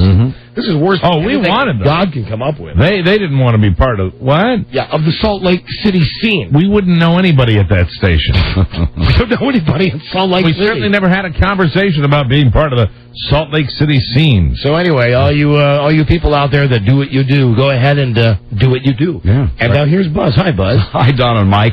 Of all the millions of dollars damage caused by the 4 hurricanes that swept through Florida this year, Miami got off easy. But this being an election year, Miami and Dade County residents figured it couldn't hurt to go ahead and ask for over $20 million in emergency funding from the federal government. And this being an election year, they're getting it. Even city and county officials, backed by the National Weather Service, say that although there was some hurricane-related storm damage, it was, in their words, insignificant. Well, does this mean that other parts of Florida that desperately need the money aren't going to get it? I'm so glad you asked. Let me give you an example. All right. But nearly 20,000 county residents filed for money in Dade County, and now hold on. Just so I know, Miami is Dade County. Broward County, Dade County. Right. That's South Florida. Right, but we're talking about the part of Miami that's in Dade County and the rest of Dade County getting this particular money. And now nearly 10,000 of those folks are getting the money, $21.5 million. Meanwhile, Indian River County, which was right in the hurricane's path, is getting $1 million less than Dade County, which wasn't in the hurricane's path. Even though the Indian River County has 49,000 damaged homes. Wow. Yeah. That doesn't make any sense. No, it doesn't, does it? That you start with B and you end with H, and you put a U.S. in the middle of it. The United States. That's Bush. That's it. That's all I can say. Last week we told you about new voting Who problems. incidentally lost the debate on Friday night? We didn't even talk about the debate. That's what we're reading now, yes. No, just my opinion. Oh, okay. I loved the fact that Bush can't control himself. Obviously, they told him, don't smirk, don't make faces. He addressed that. He did well. He said, am I not smirking? But when Kerry would hit him with a punch, what I would love is if Bush can't control himself to sit down. He stands up and he gets the microphone like, I'm ready to talk. Yeah. I only have one thing to say about Bush's performance during the debate. Yeah. Over the weekend, did you get a chance to go on the internets? I'm glad you mentioned that. I picked that up as well. Remember that. One, man. The internet. Last week we told you about new voting problems in Florida. Well, today we take you to Michigan. In a suburb of Lansing, some ballots were misprinted in a way that made it easy for Kerry supporters to accidentally vote for Bush. Voters were supposed to mark their choice by filling in a space between the head and tail of an arrow. The misprinted ballots had those arrows shifted down by one line. A voter caught the mistake. Officials say they will now throw out the questionable ballots and give some to absentee voters, give them a second chance. The problem is similar to one created by the butterfly ballots in Florida 4 years ago. Serious? Yes. 4 years. Yes, Mike, yes, I do think. To fix this problem, yes, and I they do think. still can't get it right. And you know why they didn't. Starts with B, ends with S. I don't know. Starts with B. Well, no, one version does start with B and end with T, but there's another version that starts with B, ends with H, has U.S. in the middle. I'm reading this article about Dick Cheney in the Washington Post today, and it's about his he's a good guy. His shadow advisor. I really like him. This guy. He's so likable. This guy that lurks in the shadows and what they're all about, and trying to get more power and trying to prevent people from getting more information that's needed. And I'm starting to really freak out about this election. I'm starting to think, even if Kerry goes ahead and wins this thing, that something even more hinky than Florida is afoot.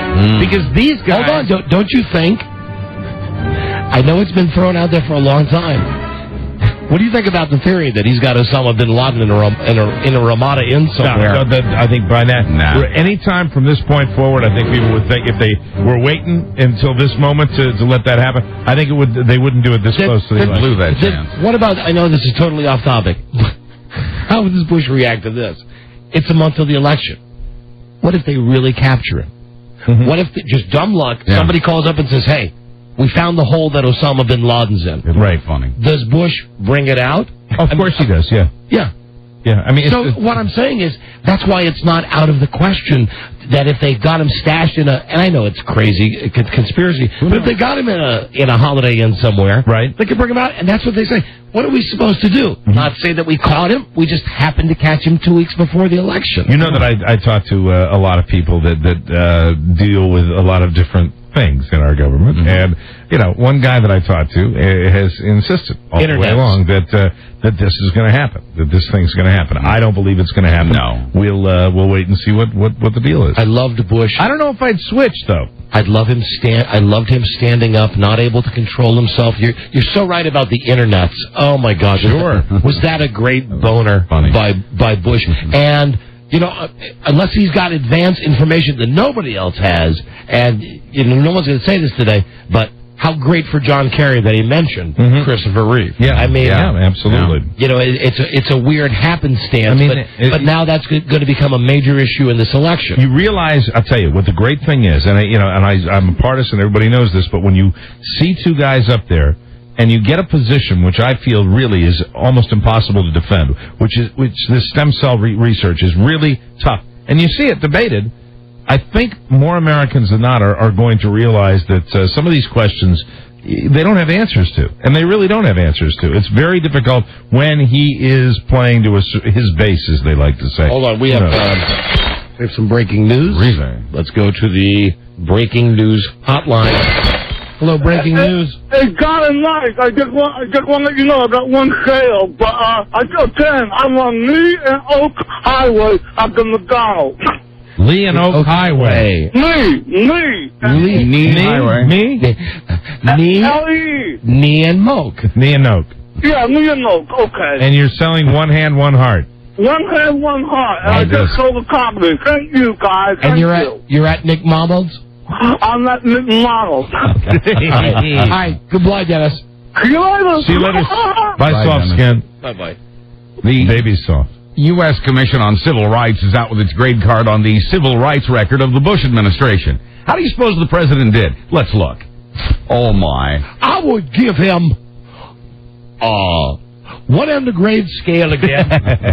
The report says... What am bad? The report says the Bush administration has made civil rights a low priority and has failed to show leadership or a clear focus on the issue. The report's full of executive orders and policy reports from the administration itself. Rob says that's all good. And what are described as scholarly papers on the subject. The report gives failing marks to the president's No Child Left Behind Act, makes note of an increase in racial profiling, and accuses the Bush White House of dragging its feet on a new voting rights law. Why do you think that's so good, Rob?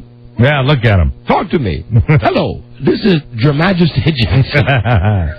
When we come back, another head shaker from our Homeland Insecurity Department. Oh, Buzz. Oh, boy. We'll be right back. This is the Don and Mike Show. Gosh, I hate to interrupt. It's all been so incredibly fascinating and entertaining and instructive. Really, the time has just flown by. The Don and Mike Show. They only hit you because they love you. Don and Mike. Like I mentioned, we have a trip to Mexico to give away. I'll get the info on that tomorrow. Plus, we have a WWE Taboo Tuesday trip to give away somewhere for another WWE wrestling match. Taboo Tuesday. And starting tomorrow, we'll be giving away a trip a day anywhere Independence Air flies. The new low-fare airline is here. 300 flights a day from Dulles here in D.C. to 35 cities. FlyI.com. FlyI.com. Independence Air. Now here's Buzz. Hi, Buzz. Hi, Don and Mike. A man crashed a stolen car through an airport fence and then ran toward a Delta jetliner which was about to take off for Atlanta.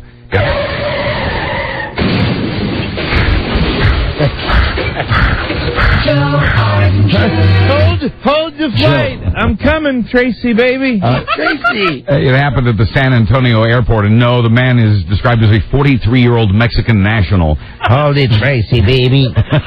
Hey, Tracy. Tracy, look at my website that has my leg. Bueno, it's got my tattoo of the Rolling Stones' tongue. Where is my Westy dog? Come on, now hold that plane. Hi, Tracy, baby. See. When police caught him, he told them there was a suspicious item on board the plane. The airline then deplaned all 63 passengers. Nothing suspicious was found. The man had been drinking. It happened just after San Antonio. Hey, Don and Mike. Oops, hi, sorry. That plane. Could have been. Happened just after the San Antonio airport learned that it was getting $1 million government grant to improve security. Quoting one official of that airport, this incident will, I'm sure, be discussed.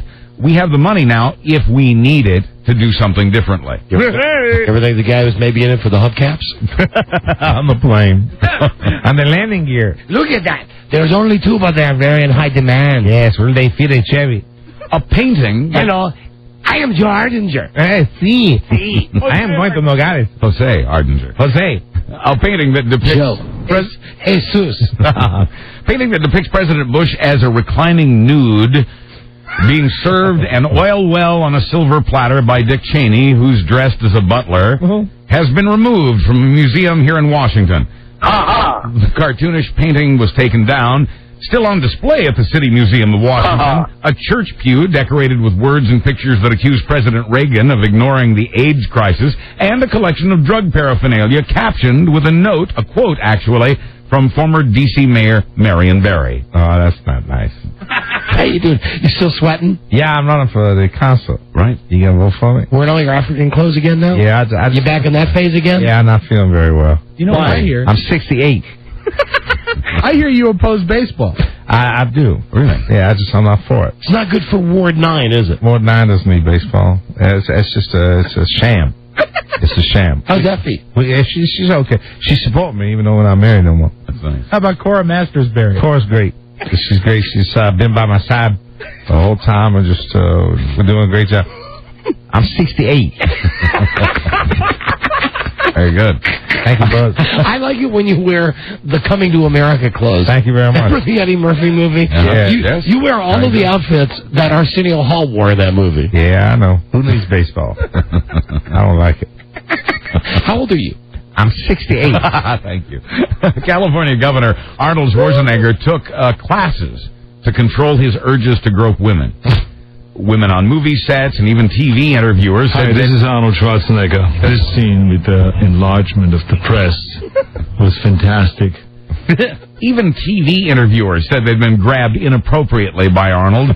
His hands-on approach didn't keep him from getting elected, but it was an issue, and he doesn't want it to be an issue again. I say to everyone here today and to all Californians, my oath and you. And here's the Arnold music for you, Buzz. He especially doesn't want it to be an issue if or when the Austrian-born Arnold runs for president of the United States. Oh, my God. Quoting Arnold. Hi, this is Arnold Schwarzenegger. On that subject for the very first time, it is outdated to limit the presidency to American-born citizens. Oh, no, it's starting. So he took the class. That's all he cares about. It's starting. Today's non-grabby Arnold says, and quoting again, I've learned my lesson. I think that now I'm representing not myself, but the state of California. It is a totally different ballgame. It's a totally different ballgame. Do you see what you've done? Oh, man. Do you see what you've done? Now I know why California likes my favorite body part. The ass. California, can I tell you something? You're like Charlie M. You're Charlie M. You let Arnold Schwarzenegger win the governorship. There you go, Mike. Charlie M. With Michael Jackson facing some of the most serious charges a 40-something man can face, he's probably playing it straight, keeping This you should not do. You should not say he's an animal. Jackal. Should not say he's jackal. I'm not a jackal. Jackal. Did you say playing it straight? Yeah, in light of these charges, probably keeping the freaky stuff on the down low. Straight, and he's a homo. Either that, or he's trying to buy a ghost on eBay. Excuse me, he's not a homo. I don't mean any disrespect. He's a kid toucher. He's a big difference. I don't want to alienate our gay listeners. Rightly There's so. nothing wrong with what you guys and gals do. Right. But a kid toucher. No, come that's on. different. What's he trying to buy? A ghost in a bottle on eBay. In a bottle. Jacko's reportedly bidding on a 100-year-old glass bottle that supposedly contains a ghost. A retired mill worker in Ireland found the bottle 25 years ago, sealed up in a bricked-up window. I beg pardon? The story is that a priest placed the bottle there after a failed exorcism. What was the question? The owner says he believes it's the ghost of an evil landlord who took his own life after I can't hear you. After impregnating a young girl who also committed suicide. I beg your pardon? The bottle contains a little black dust and is sealed with a page from the Bible. The owner says he hopes the winning bidder will treat the ghost with respect. You know, I've always had trouble hearing you. Good luck to you, Mike. You know, Buzz, you had to mention ghosts. Hey, look at the lead one. It's that Irish ghost. Today is October 11th, which means that Halloween is just a couple of weeks away. And there's wearing a Superman suit joining them today. Already? Yeah. Too bad. Rodney's there. Rodney's there. Janet Leigh. Who's that baseball player? Caminetti? Sure. Yeah, the guy who played. Didn't you know he's dead? No. He had a heart attack today. Really? Yeah. Wow. The guy all coked up and steroided up. Oh, boy. He was 41. Anyway, Irish ghost. here they are now. Hey, Michael Jackson. Walk a bit on the bottle. See you later, you. In sports, if only I were a betting man. The Red Sox and the Yankees in the American League Championship Series that begins tomorrow. Go Red Sox! To see which team goes to the World Series. There you go, Mike. That was real enthusiasm. I appreciate that. Yeah, to the bag. Let's go Red Sox. There it is. Do not trust this man. Julius Peppers set a new NFL record yesterday. The Carolina Panthers player ran 101 yards on an interception and didn't score a touchdown. The Panthers lost to the home team Denver 20-17. What a great play, though. The guy intercepts Jake Plummer 3 yards deep in the end zone. I mean, there were so many great 4 o'clock games yesterday. Running it all the way. He's a big lineman. Gets he would have made it if he didn't turn around and he saw Rod Smith behind him. He tried to just take his little look. His little peak. And I thought it was almost like he was dancing a little bit. Right, He said later that he just wanted to turn around and see who's behind. Anyway, Denver almost got the ball. Hey, Buzz, we're out of time. Sorry. Finally, from I our... love football. I know. I hate Dan Snyder, though. Yes, I know. So conflicted. Well, you're right. Finally, from our They Meant Well department, the lovely town of Magnolia, South Carolina, the fire department there, proud of the safety demonstration they took to all the schools to teach kids about the dangers of fire. Oh, the kids certainly learned this week. The firefighters' portable demonstration house was burning just as it's supposed to, but when it collapsed, as it's supposed to, it took down a power line, setting a neighbor's house on fire. That real house suffered extensive damage, and the owner's little dog was killed in the fire. Oh, dog killed. The downed power line also hit the fire truck, rendering it useless to fight the fires. I'm feel good. I'm Buzz Burbank on the Don and Mike Show. We got to get out of here. Please stay tuned for Ron and Fez. Another next on JFK, Live 105, and the Buzz in Tampa. Thank you, Shirley Jones. Mike, thank you for the massage. My pleasure. Go Red Sox. Thank you, Robert. Thank you, Dennis. See you tomorrow. We'll do episode. Good day to you, Good day to you, sir. Good day to you, sir. Good day to you, sir. And you. I gotta go see Tom. Go see. You know what? There it is. No, it's Simon Davis speaking. Perfect. Be kind, be nice, and I hope the next performer has the pleasure of having a nice audience as you tonight. And let me leave you swinging. See when the door shuts, we're done. Now we're leaving. Okay, bye.